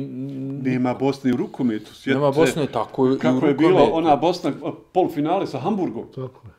Kako je to bilo nešto što nas je ispunjavalo, što nas je dizalo, što nam je davalo morala da živimo, je tako, hoćete tako. Meni je ono bilo... Izvini, Sinane, samo ovo ću još da kažem, to se nikad ne bi moglo desiti, evo, u Beogradu. Partizan je nakon odlaska Duška Vojoševića došao u jednu situaciju, pritisnut, podnio ostavku Predrag Danilović, pritisnut dugovima i tako dalje. Nije se dozvolilo da Partizan doživi bankrot, da nestane. Dobro, vidi, u Srbiji država ulaže puno naravno, ali ovdje ima priliku Baho kanton. Evo, Ima pričamo o kanton, ali kantonu. ja se bojim da kanton ne počne, da u kanton spašava reprezentacije nacionalne. Tako je. Pa nije ni to dobro. Pa vidi, Kanton daje pare za reprezentativne selekcije. Zašto ne da neki drugi kanton, neka druga županija i tako dalje. Ja mislim da je to opet politika, nedostatak komunikacije, priče i tako dalje. Da bi se vrlo lako uključio Opet i tu to. i RS i politika. Pa nisam siguran da bi se uključio. opet ja je mislim to ako bi se politika. prišlo na jedan dobar način. Bilo je prilika. Ne razgovarati. Bilo je i Sjećaš se obećanja. da je Čiro išao i I radio neke Osim je, stvari. pa vidite, sjećate Tako se je. svi, fudbal kad je bio mrtav, kada je gospodin Osim otišao kod gospodina Dodika, da. Dodika, dogovorio sve za 2 minuta, ostalo su proveli razgovarajući fudbal. Neće ljudi da razgovaraju. Političari ne žele da razgovaraju između sebe i to je najgore. To je najgore. Koliko su sad novinari spremni da to kažu javno. Ma govorimo, Baho, nije to poenta. Ja mislim da ovdje se teško može, i evo kad su u pitanju državne selekcije, prvo nemamo na nivou BiH, ti znaš, Ministarstvo sporta. Ma ne, Dakle, to je posebno jedna Olimpijski priča komitet, iz ali zakona. to pa počiva, možemo mi tu sport, evo pričamo o Srbiji i Hrvatskoj. U Hrvatskoj ima ured za sport, Janica Kostelić je na čelu. Pa se nekako, nalazi se modus i ne prepušta se slučaju, ne može se desiti da se upale alarmi mjesec dana, da ne mogu naći novac za avionske karte i tako to. Dakle, Ali moram vam nešto reći, Sinane, molim te da se uključiš. Pazi, kada bi mi sada zbrojili novac koji se daje od opština ili općina, preko kantonalnog nivoa, preko federalnog nivoa i preko državnog nivoa, došli bi do jednog budžeta od preko 40 miliona za sport. Ali taj sport ide u bočarski klub. Ja sam bio svjedok da pročitam papir na kojem se na državnom nivou više dalo za bočarski klub nego za košarkaški klub Bosna. Da li ljudi, ste vi svjesni toga uopšte? Dakle, tamo pošalje pismo. Ja znam, ja zaista ne želim sad da imenujem više, ja znam čovjeka koji ima svoju tu, bavi se 30 godina i 30 godina traži od svih mogućih nivoa novac i dobija iz godine u godinu. On više kao pojedinac i kao trener jedne ili dvije osobe dobija više para na svim nivoima. Dakle, u Bosni ima para za sport, ali to nije pravilno raspoređeno. Niko ni sa kim ne sjedi, da kaže sješ. pa ima prečih evo tema. Košarkaška reprezentacija treba da putuje, da će kanton Sarajevo, mislim. Dokad će Opet davati? se vraćamo na politiku. Pa dobro, evo, ne miješati dobar. Smiju li se novinari biti dobri sa sportistima? Htjeli ili ne htjeli? Da li smije postati dobar prijatelj sa sportistima? Pa mislim, U to toku je... aktivne karijere. Zašto da ne? To je obično, znaš, ono, kao on je dobar sa njim, sad će njega gurat. Vremenom se rode takvi Okej. odnosi. Ali šta kad taj čovjek napravi problem? Ajmo to. Šta kad napravi problem? Hoćeš li imati autocenzuru? Pa ćeš reći, gdje ću ovo napisati za njega? Ja toliko dobar sa njim. Vidi, ja sam tu Kema privatno. Ja nisam imao taj problem, isto. Najviše sam se puta posvađao sa prijateljima s kojima sam dugo sjedio. Pa bao tebi sam s Čirom molio da malo to popivaš neke odnose. Dakle. I otišao sam lično, izvinuo se, rekao sam to i to, mislim, ta rečenica neka ili Ma neka dobro, to je rečenica. ljudski je. Vidi. Ali ja sam imao dosta tih problema sa ljudima s kojima, vjerojatno oni možda to i pomisle da može da igra kako hoće, dobijat ću osim naš Gahvald, da na njegove igre. Vjerojatno postoji neka granica do kad novinar ti zbog toga neko prijateljstvo imaš to negdje u posvijesti pa nećeš to. Ali nije to... Poznanstvo je dobro, ali prijateljstvo ne mislim da je... Ali rodi se možda Klemon. To se vremenom Mora se nekad se rodi prijateljstvo. Pa evo vidio si, uzet ću znati Marka Didića, čuvenog novinara, pa možemo nabrajati koliko će za regiona da imaju i prijateljski odnose koji kasnije puknu Siniša Mihajlović, da smo u Italiji šta se desi. Tako da, to je prirodno da pogotovo to bilo svojstveno za stariju Kemo generaciju novinara, igrača, da li to Želje i Sarajevo, gdje su stvarno bili ti neki fini porodični odnosi. Dakle, ne moraš sad ne možeš doći do nekog sportiste, moraš ići pod parolu da se prijaviš. Koliko je dobro ili nije dobro putovati zajedno sa reprezentacijom u avionu? Pa već dugo se ne putuju novinari. Koliko je? Sad mene isto interesuje. Da li je to u tom trenutku bolje bilo za reprezentaciju, za ambijent, a možda loše za novinare? jer onda ne možeš biti baš neovisan ako te povedu sa sobom. Ja znam da sam bježao često, ako sam mogao sam putovati na neku utakmicu, dajte mi platite avion, da ne idem sa njima. Jer bude tu i nesporazuma u avionu. Pa bilo je, jest. Pogotovo u prošlosti bilo je i nesporazuma i neugodnih situacija i tako. Zavisi sve nekako kako se postavi i novinar i s druge strane isto tako da li i treneri i sportisti imaju dostojanstvo, da li će ulaziti da li će neki prag prelaziti komunikacije. Znamo kako je to bilo nekad iz nekih priča po avionima, bilo je i prijetnji, bilo je i čak... Dobro, ima malo prije sada pomenuti, sad neki drugi udaraca, neki parol, pa oni umjesto pomonu klubu, oni odmažu klubu sa nekim svojim mjerama uz dužno poštovanje prema nekima koji možda žele i trude se da rade pravi posao. Oni, dakle, najveću medvjeđu uslugu pravi upravo ti ljudi koji zauzaju komunikaciju. Dobro, novinari su željni nekad informacije iz prve ruke, to sam pitao zato namjerno, zato što i kad ste dobri s nekim, onda ja nisam u životu nazvao ničije potparola, niti smatram da bi trebao nazvati.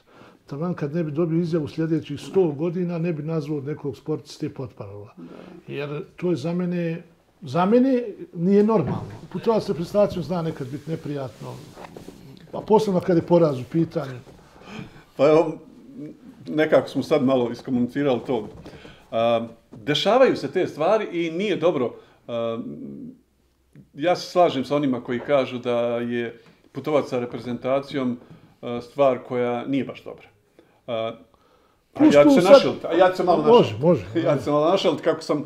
Ja sam jednom bio uzrok pa je reprezentacija u Izraelu, Tel Avivu čekala cijeli sat na aerodromu da polete zato što sam ja zaboravio jaknu u hotelu jer su nas nabrzili da izađemo i ostao mi je pasoš u jakni u hotelu i svi su čekali da ja dođem i ulazim, sjećam se, Hasan Salihamić kaže, nećeš više nikad sa nama. To je otprilike bilo nešto... Ali nije Braco Putović. Ne. Ali ja se sjećam da je bilo... Ja se sjećam da je bilo putovanja, sad uglavnom putuju ovi biznismeni, bogati, koji imaju puno para i odjednom su postali najveći navijači i nema utakmice, pa da se igra u Koreji, da ne idu sa reprezentacijom.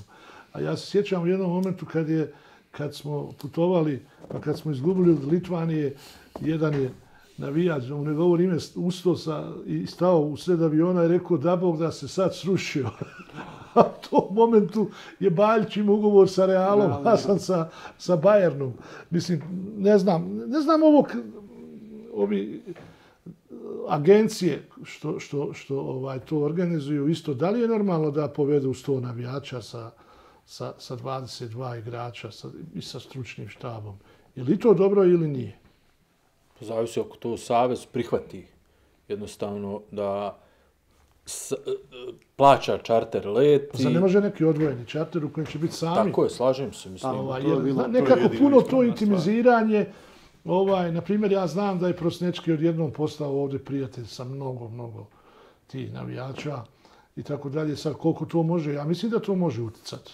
Ja nisam siguran da bi to, na primjer, Vahid Halović, o kome najčešće pričamo, da bi dozvolio na taj način.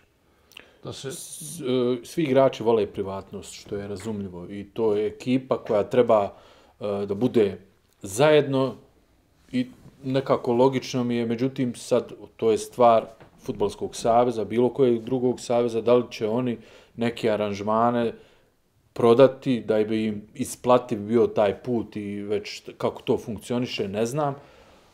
Ali svakako, Baho, i novinarima, ako su neke porazi u pitanju, kad se dogode, pa svi mi vjerovatno poželimo da ne idemo, ne putujemo, nije to raspoloženje kao recimo kad se pobjedi. Slažem se. I to je sasvim normalno. Sigurno da je Baho, da su više ljudi iz klubova i saveza insistirali da idu u novinar nego što su sami novinari insistirali. To što nama pogoduje, ja znam dosta slučajeva, vjerojatno i ti Kemo i Dela, gdje su novinari imali svoje aranžmane sa svojim kućama, ali eto, savez je ponudio olakšavajuće, pogotovo ako ima neki unutarnji letovi, da Tako da su pojedinci koji su bili saveza, njima je odgovaralo da li zbog atmosfere, zbog te misije, želja za uspjehom da to bude dobro u vremenu. Sad Delo je dobro pomenuo, pogotovo današnjem vremenu kad treba igrati da bude taj profesionalnost da igrači imaju samo igrači, stručni štab i to. I to je svugdje u svakom ozbiljnom klubu, reprezentaciji, to je 25-30 ljudi maksimum da bude u avionu. Sve drugo,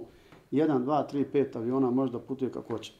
Nažalost, kod nas su u novije vrijeme u Savezu mogao je i Kunto i Panto ući, a recimo novinar, makar se on zvao Baha ili neko drugi, dočekate tamo obezbeđenje, nema šanse. I vrlo neprijatni su to bili ulazci, samo da udeš na posao, na preskonferenciju. Molim te, ti znaš to dobro. U posljednjih 8 godina imaju 2-3 čovjeka, ja mislim da nisu propustili ni jednu gostujuću utakmicu reprezentacije Bosne i Hercegovine, članovi su izvršnog odbora. Zato su i članovi I to je zaista nije normalno. Dakle, to je kao jedna turistička agencija u kojoj će on samo zato što dolazi i nema veze iz Sarajeva, iz Banja Luke ili iz Mostara, ići na sve i jednu utakmicu gostujuću. Pritom ja nisam nikad vidio da tu ima nekog efekta ili da se čak sikira za reprezentaciju. A neki oblače dres, drugi reprezentacije. Ima i ta mjesta. O ljepšim i o ružnim stranama novinarstva. Pa ljepše strane su definitivno mogućnost izvještavanja sa egzotičnih lokacija, mogućnost upoznavanja vrhunskih sportista, putovanja, to su definitivno ljepše strane novinarstva. Jesi me pitao o ružnim stranama? O ružnim stranama. Pa novinarstvo je profesija koja se ne može raditi od 8 do 4 radnim danima i vikend. Novinarstvo se živi, to će svaki novinar koji voli novinarstvo, koji zna šta je novinarstvo, to će vam reći. Nekad i kad odeš iz redakcije, ugasiš kompjuter, ti si dalje u glavi, razmišljaš o tome, pa doslovno samo ne razmišljaš kad spavaš. Kemo je meni skratio 20 godina. Ajmo reći da je to možda neka otežavajuća jednom prilikom, neću reći zašto. Sinane? Ima jedna nešto što sve vrijeme vidim kad idem po BH i ružnija je situacija što me neki kad me vide pa na prvu mislio sam Salim Prolić, pa mi svašta ogleda. Ljepša je Savton Sušć, jer mi neko mislio nekim pogledom, ali tako da te ljepši ružni, da smo našli na sve način. Ja mislim da mi imamo puno lijepih stvari, družiti se sa velikim sportistima, imenima o kojima smo nekad samo maštali ili sanjali da ih vidimo na televiziji, danas se družimo sa njima, razgovaramo. Naravno, bude tu i neugodnih stvari. Neko vas nije se rodio onaj što je svima ugodio, neko vas ne voli zbog jedne riječi, zbog jedne rečenice. A u novinarstvu se i ostaje zbog toga, između ostalog, koliko možete da podnesete neke stvari, nećete vi biti uvijek u pravu tu. Naravno da svaka profesija nosi svoje probleme i vi ćete nekad upasti u njih, to bez daljnjeg. Ali će u tom trenutku neko će vam dati takve ili pomenuti, ili napisati, ili reći da vi ako to ne preskočite, onda niste za ovaj posao. Ako to ne uspijete savladati. Ali ima još nešto, Kemo sam dođe na ovo što je Baho potencirao odnos taj saveza igrača, asocijacije, novinara. Kad je bio Hadžibegić selektor, Baho ima tu priliku najduže, s njima sarađuje se pa je malo prisniji, ali eto u jednom momentu po prirodi posla sam ja sarađivao i satima smo sjedli sa Hadžibegićem i u toku dana i navečer. Kad ide autobus, neko je nas ili mene je pozvao da uđemo na trening. Faruk rekao ne može novinar. I nikakve ljutnje. Naravno da je to bila jasna svakome i poruka i distanca treba se poštovati. Kad se završio trening, mi smo išli po kafanama gdje se išlo. To je dobra. I to je jako dobra situacija i čak i on privatno od poslovnog. I napravi on red u tom smislu, pogotovo u periodu kad je došao, napravi dosta reda i tako bi trebalo da bude onaj. Meni je žao, on je tad bio u najboljim godinama. 43 godine imao tada. Bio u najboljim godinama i šteta što je i on onako nekako brzo reagovao. Pa jedan od onih što je Sinan rekao da su brzo potrošeni. Jes, brzo je potrošen, tačno. Oko odreda ne govorimo. Tako je. O nekim stvarima koje su se dešavaju. Jesu se ove sve stvari u sportu da se ne baziramo samo na, kažem, na fudbal. Pa mi nemamo vaterpolo. reprezentaciju. Pa nismo ni imali tradiciju. Pa nema veze, ali moglo se to napraviti. Moglo se napraviti? Pa mi nemamo, napravili smo bazen pa se stvorilo 100 klubova, Emire. A nije se moglo napraviti reprezentacija. Meni više žao što nema, recimo imamo olimpijske planine, Jahorinu i Bjelašnicu, a nemamo utrku svjetskog kupa. Recimo, Imaćeš Evropskog kupa sad u februaru. to mi je recimo Evo, ovo je strašno. dobra vijest, na primjer, Evropski kup će biti sad u Evropski februaru. kup biće... Ali to je trebalo već da bude tradicija. Trebalo je znaš. biti 2014. godine. Ako su u ali Zagrebu otkazano. od Sljemena napravili... Ne, recimo, poražavajuće je da mi hvalimo EOF nekakav.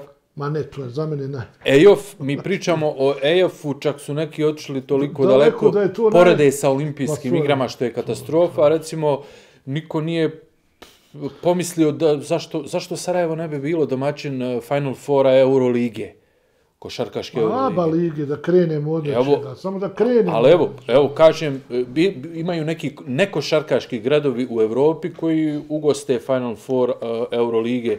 Neki događaj koji će se pratiti u cijeloj Europi.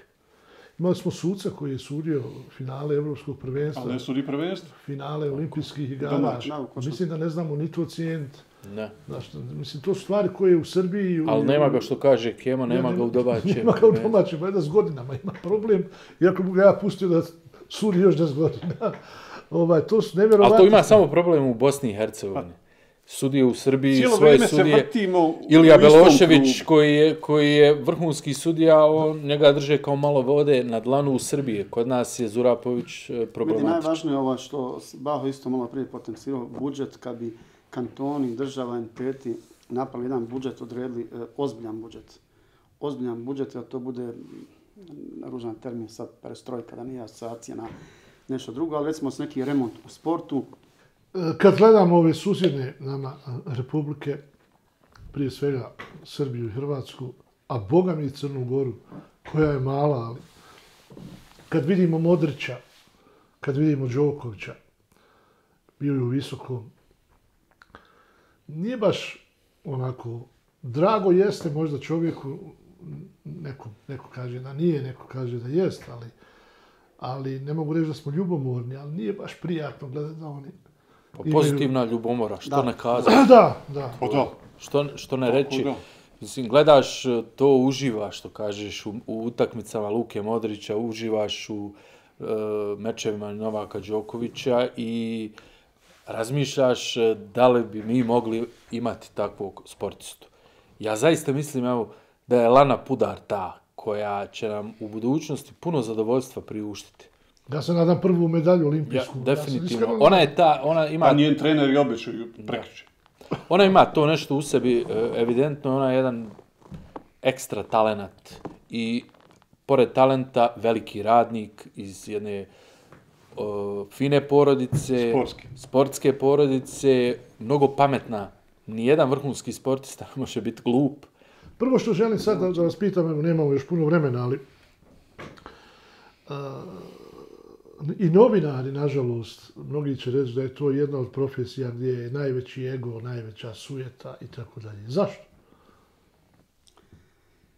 Pa malo početku emisije smo se dotakli i razgovarali o godinama u kojim smo mi počeli i kakve smo zatekli stanje novinarstva, što je malo potencijal da sa ovog prostora veliki broj bardova sportskog novinarstva je otišao ovom i onom prilikom i da je ostala to neka upražena borba za te neke pozicije i u toj, tako da kažem, otvornom prostoru svako se dokazivao i mislim da smo mi iznijeli jedan veliki teret. To je bilo vremena kad se papir više gubio trku i opstajali smo i opstajemo uprkos tim društvenim mrežama.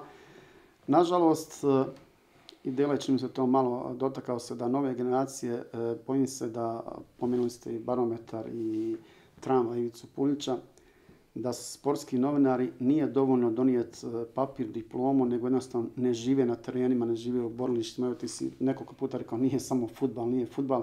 Ja sam, vjerujte, u Rijeci pratio plivanje podnim perajima, gađanje, streličarstvo, konjičke trke, znam i šta su jaslice i milion nekih stvari i bočanje, dakle nisam uopšte znao kako se igra, šta je taj sport.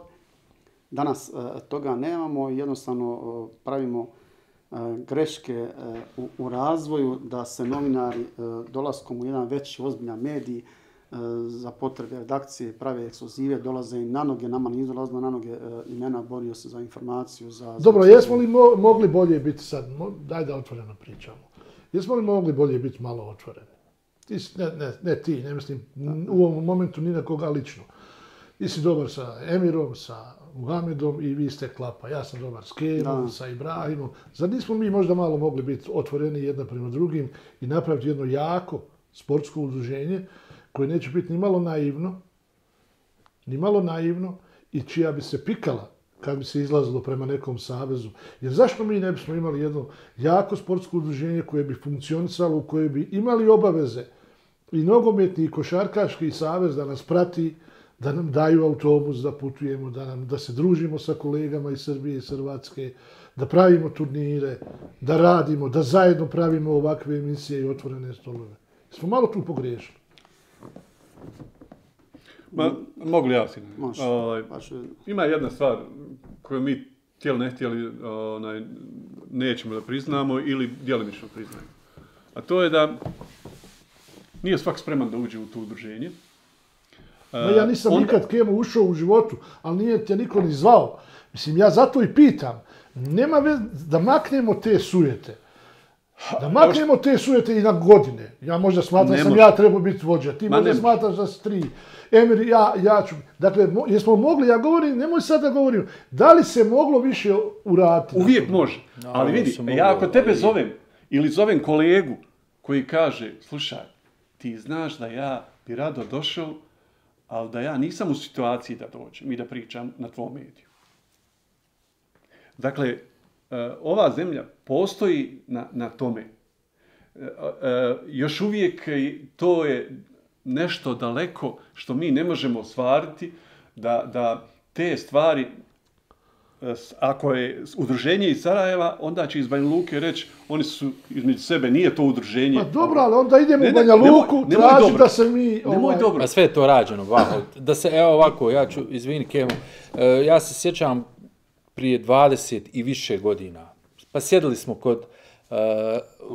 kod Lea Kapića u Domu pisaca, pa bili su, da ne imenujem nikoga, i bili su i doajeni, i bio si ti, bili su mnogi, i da se pokuša to ponovo pokrenuti udruženje koje nekad su vodili isto tako doajeni i tako dalje, pa vidjeli smo na 2-3 takva sastanka prije 20 i kusur godina, upravo te sujete, to ja bi... Odlično, ali možemo se bez toga, jesmo pogriješili. Naravno, ali pazi... Ja mislim da jesmo pogriješili. Kemo odgovorio ili pokušao ili dao je način. Ne, ja govorim, Sinane, ja govorim... Ma slažem se, ja govorim o druženju. Naravno, vidi, ti znaš da su mi i bez tog udruženja igrali utakmice sa Italijanima, sa Grcima, sjećaš se, pa ti zapjevaš mimo svoje vode. Sa Škotskom, pa sam stalno bio u ofsajdu. Pa smo u Češkoj smo igrali Kemo, je li tako?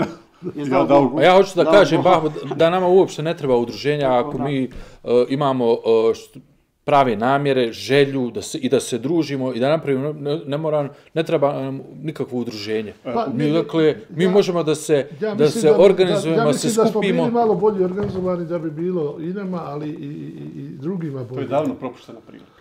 Ovo što kaže Emir, bilo je to pokušaj i dolazili su ljudi. Međutim, kad je počelo sve ovo, erozija svega ovoga u državi, onda je počelo i to da gubi na snazi. Nisam džaba naveo ovaj primjer gdje čovjek kaže ja ne smijem. Nemojte ljudi, mi ne možemo to... A to što on ne smije doći u studio, to je njegov problem ili neće. Ne, to je naš problem. Ne, to je njegov problem, lični, to je njegov problem, vjerujem. Vidi, samo da bude priča kompletna, kad je udruženje izašlo se iz rata, pa su bili neki ljudi koji su bili, evo bio Rametli, Sejo, Irfan, Kreho, hvala Bogu tu i među nama. Pokojni Boro Glušac. Počne Boro Glušac. Jednostavno, kao sve inače konekcije nije postojalo, nije se plaćalo obaveze prema AIPS-u i tako dalje. Puno se duga neko nabralo i tad ekipa koja je bila Dela, ja, ne znam, Češkanički, bili ste u onome hotelu Novo Sarajevo ili kako se zove, Ibis. I pokrenulo se i napravilo se dosta, recimo nekih stvari napravila ta konekcija, idu se na te kongresi, Ali ovdje je samo problem baš što možda se, ja te razumijem tvoju želju, ti si po pridi frontman, hoćeš da se boriš, misiju to shvataš. Nisam uopšte na sebi mislio. Pa ne, nego... Sad sam je pogrešno shvatio. Ja sad dijelom komuniciju, ja imam AIPS-ova kartica najmanji problem. Nisam mislio nego hoću da ti kažem, meni je žao. Kroz te ideju si neko da bi lakše snarazija kad si ti tu i kad je ekipa oko tebe. Ne mora biti čak i oko mene, nego sam mislio da smo možda mogli više. Bojim se da to ne jedinstvo, kao u svakom segmentu posla, ne jedinstvo. Mogli smo više jedni drugima pomoći. Pa ne moram ja imati ekskluzivan intervju samo, može ga imati i Emir. Može i Emir meni dati broj telefona od nekoga od koga ja nemam. I Kemo meni, ja Kemi. Jel se slažete sad? Ma to se dešava isto. To se vidi baho. Mi ne možemo... Pa idealiziram zato što... Jest, ali evo mislim da je Kemo bio ovdje, sad ću objasniti. U Izraelu smo mi bili, nas 10-15, desio se neki slučaj, Rademira u kući mi smo lagali, kako ti kažeš, je nam bilo šokantno da mi napišemo da se pokoškali, da potukli Barbara Zibolić, a što se desilo, mi to nismo htjeli da vidimo, smatrali smo ipak igraš, pobjeda ti je bitna, šta bi, niko nama nije rekao nemoj to pisati. Nego smo mi smatrali da kad to ljudi počitaju dole u BiH, mi smo ipak malo sjedli, uživali, tako da kažemo, tamo povodili se. Sad bi se to otišlo odmah, iste sekunde. Ali je, recimo, jedan kolega to objavio, koji sjedi s nama tu sve sad možeš misliti kako nas 8, 9, 10, tamo, kad te svako pita, jel to se, nama je lakše reći da, ma nije to baš tako, bilo je to. Da ne pričam, imao sam ja taj sustav. Tako da, ne možemo, što bi rekli, politički riječom konsenzus postići na tome, a mi ako hoćemo da pravimo neke priče, evo ti si napravio i simpozij i dokumenta, nisam sigurno da više preko udruženja. Sigurno lakše si postigao tako nego bi ti Sinan došao zavidio što ovako dio, ne Sinan kao Sinan, ali generalno kakvi smo mi. Razumijem. Mi se možemo, i evo mi smo, kad su ova zna dela, kad su ovi kongresi, ne postoji skoro osoba gdje on nije pokušavao izaći susret, ali nama ljudi radi na željeznici, on novinar. To užasna spoznaja.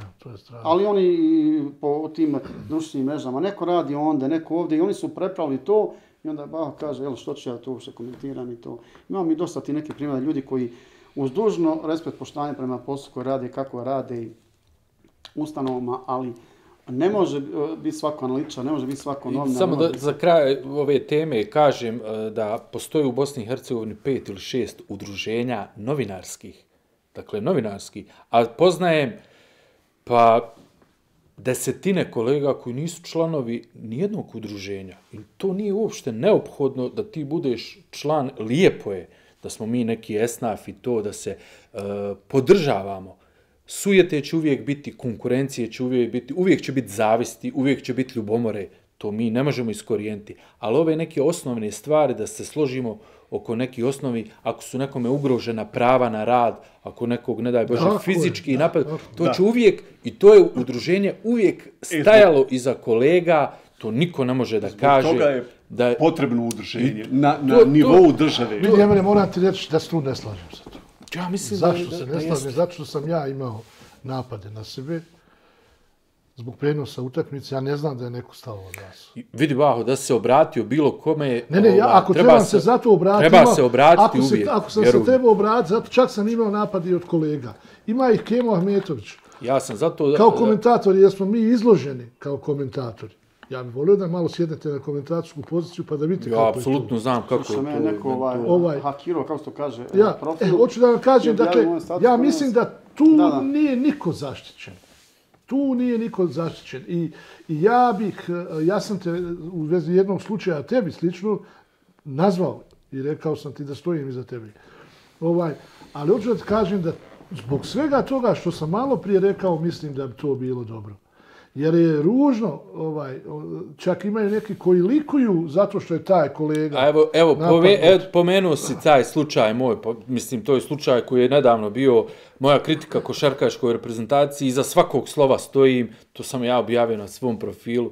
Dakle, zašto ponukalo, pričali smo mi šta me je ponukalo, jedna utakmica naša protiv Crne Gore, ne možemo se mi složiti je li to bio loš dan ili nije bio loš dan, ali je bilo tako kako je bilo i to ne možemo da ignorišemo. Ja ću sad otiće daleko ova priča. Ja ću sad reći da je bilo puno više onih kolega koji su se naslađivali kritikama na moj žalost, to je žalost. I to je, pazi, to mene ne čudi. To mene ne čudi. To je meni sasvim, mogu reći, i razumljivo i normalno, jer živimo u takvoj sredini, ali znači živimo da je u takvoj ova državi. ipak moja priča na tom fonu da bi trebali jedni drugima malo više pomoći. 100%, to apsolutno. Sigurno bi trebalo. Sarađivati. Evo, znamo mi međusobno, Znamo, ne družimo se često, neke kolege ne pijemo kafe. Nema šansi da je neko nekome obratio za pomoć, da traži broj telefona, savjet, neki nešto, nema šanse da to nije nekad, da je, evo, kad sam ja u pitanju, znam sigurno i Sinan i Kemo, i ti, imamo te odnose, tako da to ništa ne mijenja činjenicu, jel smo li mi dio nekog udruženja ili nismo, mi ćemo se uvijek podržavati, to tako treba da bude. Sad kažem, treba da postoji jedno krovno Apsolutno. ili hoće da kaže trebalo je već da bude. Ali nemam ništa protiv da bude i onih udruženja koji će biti na nižem nivou, jer baza ti delegira neki problem, pa ćemo vidjeti da li mi možemo gore nešto u vrhu napraviti. Ne treba niko da smeta što je udruženje u Sarajevu. Sarajevo je glavni grad Bosne i Hercegovine i mora biti udruženje tamo, krovno udruženje sportskih novinara kao i brojnih inih stvari. Koji ti je bio najveći izazov do sad u karijeri kad je sportsko novinarstvo u pitanju? Pa svjetsko prvenstvo maštaš i potrafiš da u Brazilu i da sanjaš da ideš u Brazil. A je li ti u isto vrijeme možda bilo i razočarenje u odnosima, u percepciji nekih ljudi? Pa znaš koje je razočarenje? Kad se ljudi mijenjaju, malo često puta smo pričali o tim odnosima malo bližnjim sa sportistima, pa da nisu isti ljudi koji pratiš, malo recimo 95. 2005. 2022. To čovjek razočara. Te osobe koje te ovako vuku za ruka, pa te persiraju, pa i tako. I onda kad dođe do nekog uspjeha, da to više nisu te osobe, nisu to više ti roditelji, nisu ti isti ljudi. To recimo, ja sam u Rijeku napisao 96. Pratio sam neke igrače, to Dela jako dobro zna, jer sad vam po prvi posla te ljude prati. Igrali su za kadete i juniore i malo protivnica Rijeke. U tom vremenu, ja kao dopisnik iz Rijeke nisam imao nikakvu snagu i moć da njima pomognem, da reklamiram. Dan danas ja imam izuzetne prijateljske odnose. Dragan Skorić, selektor Irana. U pola dana, u pola noći, što kaže Baho, nema PR-a portparola. Zovnit će se, javlja se. Alen Horvat negdje usadi, Mario Toki, Dragan Tadić i mnogih drugih.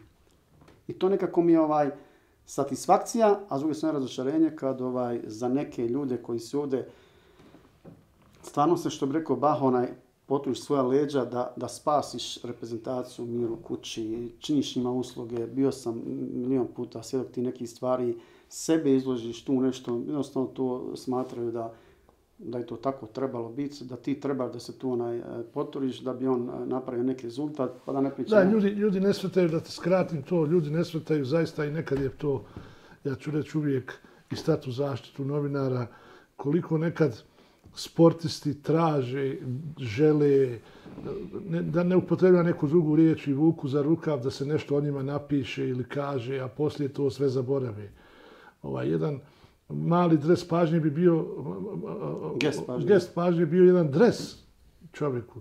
Da, ako je on već tražio, molio, ljudi zaborave. Evo, Dela to pomnje, i Karija pomnje, i Sina, i Marka, i milion nekih primjer, upravo te koje ti svećeš te geste, recimo ti ljudi. To su gestovi, jer niko ne očekuje zaista. Ja znam da sam radio neke filmove u inostranstvu i snimatelj koji radi, koji 5 dana snima čovjeka i zadnji dan dođe i mi odemo na avion, nije dobio dres, jedan mali poklon, znak samo pažnje. Tako da nekad to me isto jako žalosti, ali onda shvatiš da najbolje nikada ništa ni očekivati, raditi svoj posao na najbolji način i onda si miran i pred sobom i pred dragim Bogom. Koji je najveći izazov, Dela? Pa, kao što kaže Sinan, svjetsko prvenstvo, bilo koje veliko takmičenje. To je ipak smotra, Eurobasket, svjetsko rukometno prvenstvo, svjetsko prvenstvo u Rusiji, evo sad će biti svjetsko prvenstvo u Kataru. Dakle, to su neki događaji koje pamtiš cijeli život, za koje se spremaš, u kojima uživaš. To je zaista privilegija pratiti, imati priliku da živiš jedan takav festival uživanja raznih onoga što doživiš tad u tih, ne znam, mjesec, 15 dana, zavisi koliko boraviš, to pamtiš cijeli život, prepričavaš uspomene, gledaš fotografije, to su neke stvari i profesionalno i privatno u kojima uživaš. Kemo isto, jel? Pa, ne znam, možda napravim neku razliku između ovo što kaže Sinan i Dela. Ti veliki događaji naravno da su uvijek izazov i da je to uvijek lijepo biti prisutan na njima. Međutim, ja imam jednu drugu stvar koju bih pomenuo, a to je nešto što, a ti se dobro sjećaš toga, kad je naša reprezentacija košarkaška pobijedila u Splitu. Ti si prenosio tu utakmicu i onda si bio u autobusu vraćao se. A ja sam ujutru u 4 sata pred vječnom vatrom u direktnom prenosu radio taj program. Entuzijasti smo bili veliki. To je moj prvi živi rad na televiziji. Senad Hačfezović mi je rekao, momak, sad ideš ili si pukovnik ili pokojnik. I ja otišao dolu u 4 sata ujutru i pred vječnom vatrom. I ja mislim da je to nekoliko puta išlo u reprizi i Senad me tada izvao i rekao svaka čast na tome. Meni je to ostalo, evo ja se i sad naježim kad pomislim kakva je to atmosfera bila posle te utakmice i taj doček kakav je bio, jer je to su one godine rane. 97. bilo, 5 ujutru. I meni je to nekako ostalo, lijepo je biti na velikom stadionu, na događaju, ali meni je to nešto. Ja to pamtim po jednom velikom računu, Baha s mog telefona zvao predsjednika se djeliš. Hrvatski telefon sam imao tako. Nošao sam malo je. Da bih polako završavali ovaj razgovor, mogu smo stvarno još puno trajati i nije problem. Ne znam koliko imamo još vremena. Ima. Mislim ipak da je naš život zanimljiv, interesantan, uzbudljiv. On nekada donese velika razočarenja, znate. Ali i nekada i velika nada donese veliko razočarenje. Ajmo pred kraj po jednu anegdotu najveću. Ja imam puno anegdota, manje više, najveći dio vezan za tebe, za tvoj provale. I ko te ne u početku, pa mislim, stvarno ima anegdota vezan za tebe u Tunisu, ne znam. Kad smo bili u Tunisu. U Newcastle. Tiče Newcastle. I sad da ne pričam, sve su te anegdote bile da se niko ne naljuti. Šta je bilo u Tunisu, molim te? Pa da me čekaju tamo neke prijateljice, da izađem. Karanfil sam kupio. Da. I sad kako izlazi vozilo, ja sam svako vozilo otvarao vrata. Mislim, to se jer stalno dolaze vozila, jedno vozilo nema, drugo, treće, peto, sam ja provalio. Tako da bilo je puno Baho. Šalili smo se. Da, anegdota, puno šale i puno smo bili i humani za sve te geste i igrali se puno i družili se. I ta neka privatnost, mi to stalno pominjemo i nama to neka hoće prigovori, uzma to neku zlu namjeru. Ono što ja znam, lično gdje sam ja sudjelovao, svaka je puta bila si svjesno ulazio u neke rizike da ćeš imati neku štetu, a htio si da pomogneš. Znam, reprezentacija gubila 2 utakmice, pa ti si molio se pozovu neki igrači iskusniji koji nisu bili pozvani. Dakle, ta si htio pomogneš i savezu, i direktoru, i selektoru, i tim igračima. A to se pogrešno protumači. I onda, evo, to Kemo isto, pogotovo zajedno s tobom godinama radi, šta znači kad sa svom ekipom dođeš u jedan grad, jedan klub, bio Liga Peci ili neke druge, kad radiš tu neku reportažu, intervju, ipak to njema puno znači i koliko gledalci voli takve vrste ti priča, i tako malo nedostaje tog novinarstva. Tako je. Emire? Pa, mislim, s obzirom da si ti tu i ti mi postavljaš to pitanje, ja nikad neću zaboraviti putovanje u Newcastle. To je bilo prije već prošlo je 20 godina. Željo, Newcastle, bili smo cimeri u sobi. Ja kao veliki navijač Želje. Ti kao korektan navijač Želje, ali recimo sjećam se, eto, bilo je nekoliko stvari koje neću zaboraviti, neki nisu da se prepričavaju, a sjećam se kad smo otišli ti i ja u grad i onda smo se dogovorili da dođemo u hotel sa pričom da smo sad pili kafu sa Beckhamom i sa ne znam, Royom Keanom i tako dalje, sa igračima Manchestera, jer ko nas je upoznao, Bojan Đorđić, tadašnji igrač Manchester Uniteda, da smo preko njega došli i kad si ti ušao u hotel i okupili se, sad tu su igrači Želje, sponzori, neki članovi uprave i kako si im ti pričao, oni su sve povjerovali u taj razgovor sa Beckhamom. Vrlo uvjerljiv si bio, eto recimo toga se sjećam, a bilo puno je, teško se sad prisjetiti, ali mi smo inače, znaš kako, kroz sve ovo vrijeme, toliko smo skupili tih stvari koje pamtimo, možda sad teško se prisjetiti neke konkretne. Kemale? Pa ne znam, meni je bilo super, recimo, sa Čirom. Ne znam, smijem li reći doslovno kako je to izgledalo. I naši su gledalci su imali priliku vidjeti. Igrali smo sa Estonijom u Tallinnu. Pobjedili smo 2-0 i tada se igrao baraž. I Slovenija je taj dan igrala protiv Rusije i ostvarila je čim se 2-2, ako je nešto bilo. I sad, posle utakmice imamo direktno uključenje u dnevnik i ja zamolim Čiru i Džeku da budu dostupni i dođu obojica, stvarno hladno je, srce puca, ali Džeku u jakni smrzava se, ja ga molim da ostane još koji minut i završimo s Džekom, Džeko ide u slačionicu i ostanem sa Čirom i sad pričamo o tim utakmicama baraža koje nas čekaju. Kažem Čiri, rekao, evo, Slovenija je danas napravila nešto što nismo očekivali. Znači, koga biste vi volili sad u tom baražu nekom ili šta je već bilo tako? Onda Čiro u svom stilu kaže, ma jebem se, koga će dobiti baražu. U centralnoj informativnoj emisiji, kao što je rekao i Papetu i Osimu u onoj emisiji na federalnoj televiziji. Mislim, to je Čiro. Kad Čiro psuje u programu, to je simpatično. A kad neko drugi psuje u programu, to je vulgar. Sad ti što si opsuo, kako će to izgledati? Sad ti, kako će to izgledati? Intervenisati u montaž. Ja sam te pitao, smijem li? Što ima interesantno, što ti je život i nosi te ružne i dobre situacije neke. I što ljudi ne znaju, dakle, publika ne zna i to uvijek dobro ispričati kroz nekog film, kroz ovakve tipove emisija. Recimo da smo u Estoniji, neki Kemo me malo podsjeti pa se sjeti i sad Baho treba radi program. Uvijek ima problema dok se međunarodne relacije, to sve. Ali 2-3 sata prije utakmice Baho pomaže da je mrtav. On je živ, ali znaš, sad Baho uvijek voli se zezati i malo teatra, ali tad se on ne zna, zovite doktora, injekcije. Kičma je volila protiv. A mi smo pripremali jednog kolegu, malo smo se mi zezali, nepravedno Tončija Markovića da zameni Baho.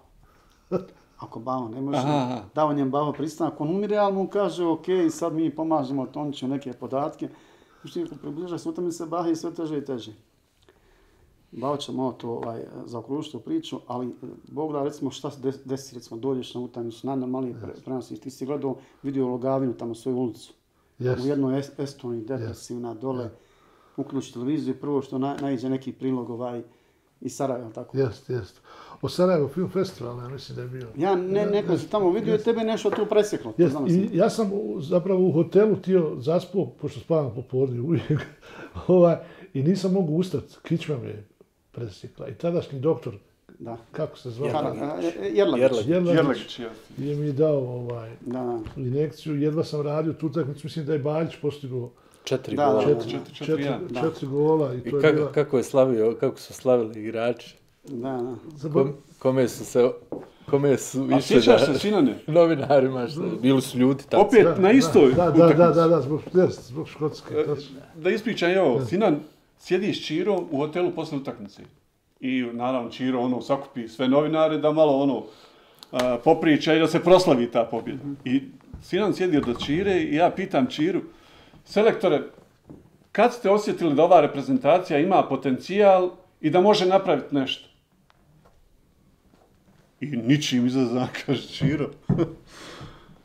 Pa onog trenutka, sine, kad si mi ti preporučio onog igrača da igra, jako, Sinan mu govori, nije on.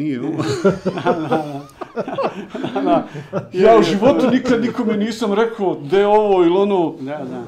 Ali i to je bilo, dobro si evo pomenuo to su Čirne te. Tu smo mi njemu Begovića preporučili, Asmira Begovića. Vjerujem njegov otac čuveni golman Leotara, Amir Begović i tad je bilo, tad se golman iz Ivanjice branio, a recimo tad je bio dali derbi county, ne znam gdje je bio, da, a Begović ne brani, on je već bio na granici, ako sad ne debituje, nema više pravo, igraće za, ne znam, Kanadu i to. Estonija, u Talinu. I onda on meni rekao u povjerenju, samo završi utakmica bez skandala i ne mogu trpiti više ovakav, tu vrstu mobinga. Onda sam ja vodim od vama, Čiri daj, uvedi ga, samo da ga spasimo. I stvarno ga Čiru uveo recimo u 80. kad ima zagrajanje. To što si mu ti poslao Ceduljicu. Ceduljicu, da. Šiša ja smo pisali, ali to je istina i tako nam malo zamijenio. Sinan mu je poslao i Šišić. Samir je poslali smo Ceduljicu na klupu, uvedi Begovića minutu. Samo da ga uzmeš i definitivno je gotovo. Je li najveća nepravda učinjena Begoviću u reprezentaciji? Pa jest. Naravno da jest, ali mogu li ja ovo samo reći? Kad se desilo ovo Begoviću i kad je on dao onu čuvenu izjavu, znaš šta je došlo, koliko je bilo na njega? Biće tužen, biće za klevetu, za ovako, onako, nikad ništa. Dakle, ono što sam ja jednom rekao u nekom javljanju, a to je da ako Begović bude tužen, dakle, postoji vjerovatnoća da to što ovi tvrde iz Saveza, da je to tako. Ako ga ne tuže, dakle, onda Begović je u pravu. I evo, ispalo da je Begović u pravu jer nije tužen, dakle, ovi nemaju argumenata. A svaki put kad ga neko intervjuiše, kaže ono što jest i ono što je bilo, tako da, eto još jedan dokaz da se tu neke stvari ne slažu. Ja mislim da je ova zemlja zaslužila mnogo jači i veći uspjehe nego što je imala. Hvala vam što ste bili moji gosti danas. Neće ovo biti prva ni zadnja emisija sigurno. Sretat ćemo se godišnje po jednom. Ja mislim da je ljudima ovo zanimljivo što pričamo. Pa ja se nadam i ja bih iskoristio na kraju da kažem našim gledalcima širom svijeta da su novinari ljudi isto koji griješe. To je sasvim normalno. Ali zapamtite da ovi novinari ovdje u Bosni i Hercegovini su uvijek prvo mislili na dobro i reprezentaciji Bosne i Hercegovine i ljudima u Bosni i Hercegovini. Ja ću vam završiti tako što ću vam ispričati da sam 1995. u ratu za vrijeme agresije na Bosnu i Hercegovinu imao tu privilegiju i čast, izborivši se naravno na sebi svojstven način da odim na finale Lige šampiona između Ajaksa i Milana. Bio je rat u Bosni i Hercegovini i da sam prvi ušao na stadion Ernst Happel u Beču. I bilo mi je puno srce kao Trebević, jer sam mislio da sam oslobodio cijeli svijet. Postavio sam veliku zastavu na komentatorsku poziciju u Beču. Jer jednostavno sam se tako osjećao da pokažem da neko može iz rata, iz svega onog što se dešava, da postavi zastavu u Bosni i Hercegovini. Meni je to puno značilo. Pa tako i ovi ovdje ljudi. I oni griješe, ali uglavnom misle dobro i vama i sportašima Bosne i Hercegovine. Toliko za danas. Hvala vam što ste bili uz emisiju Top Goal. Vidimo se za 7 dana.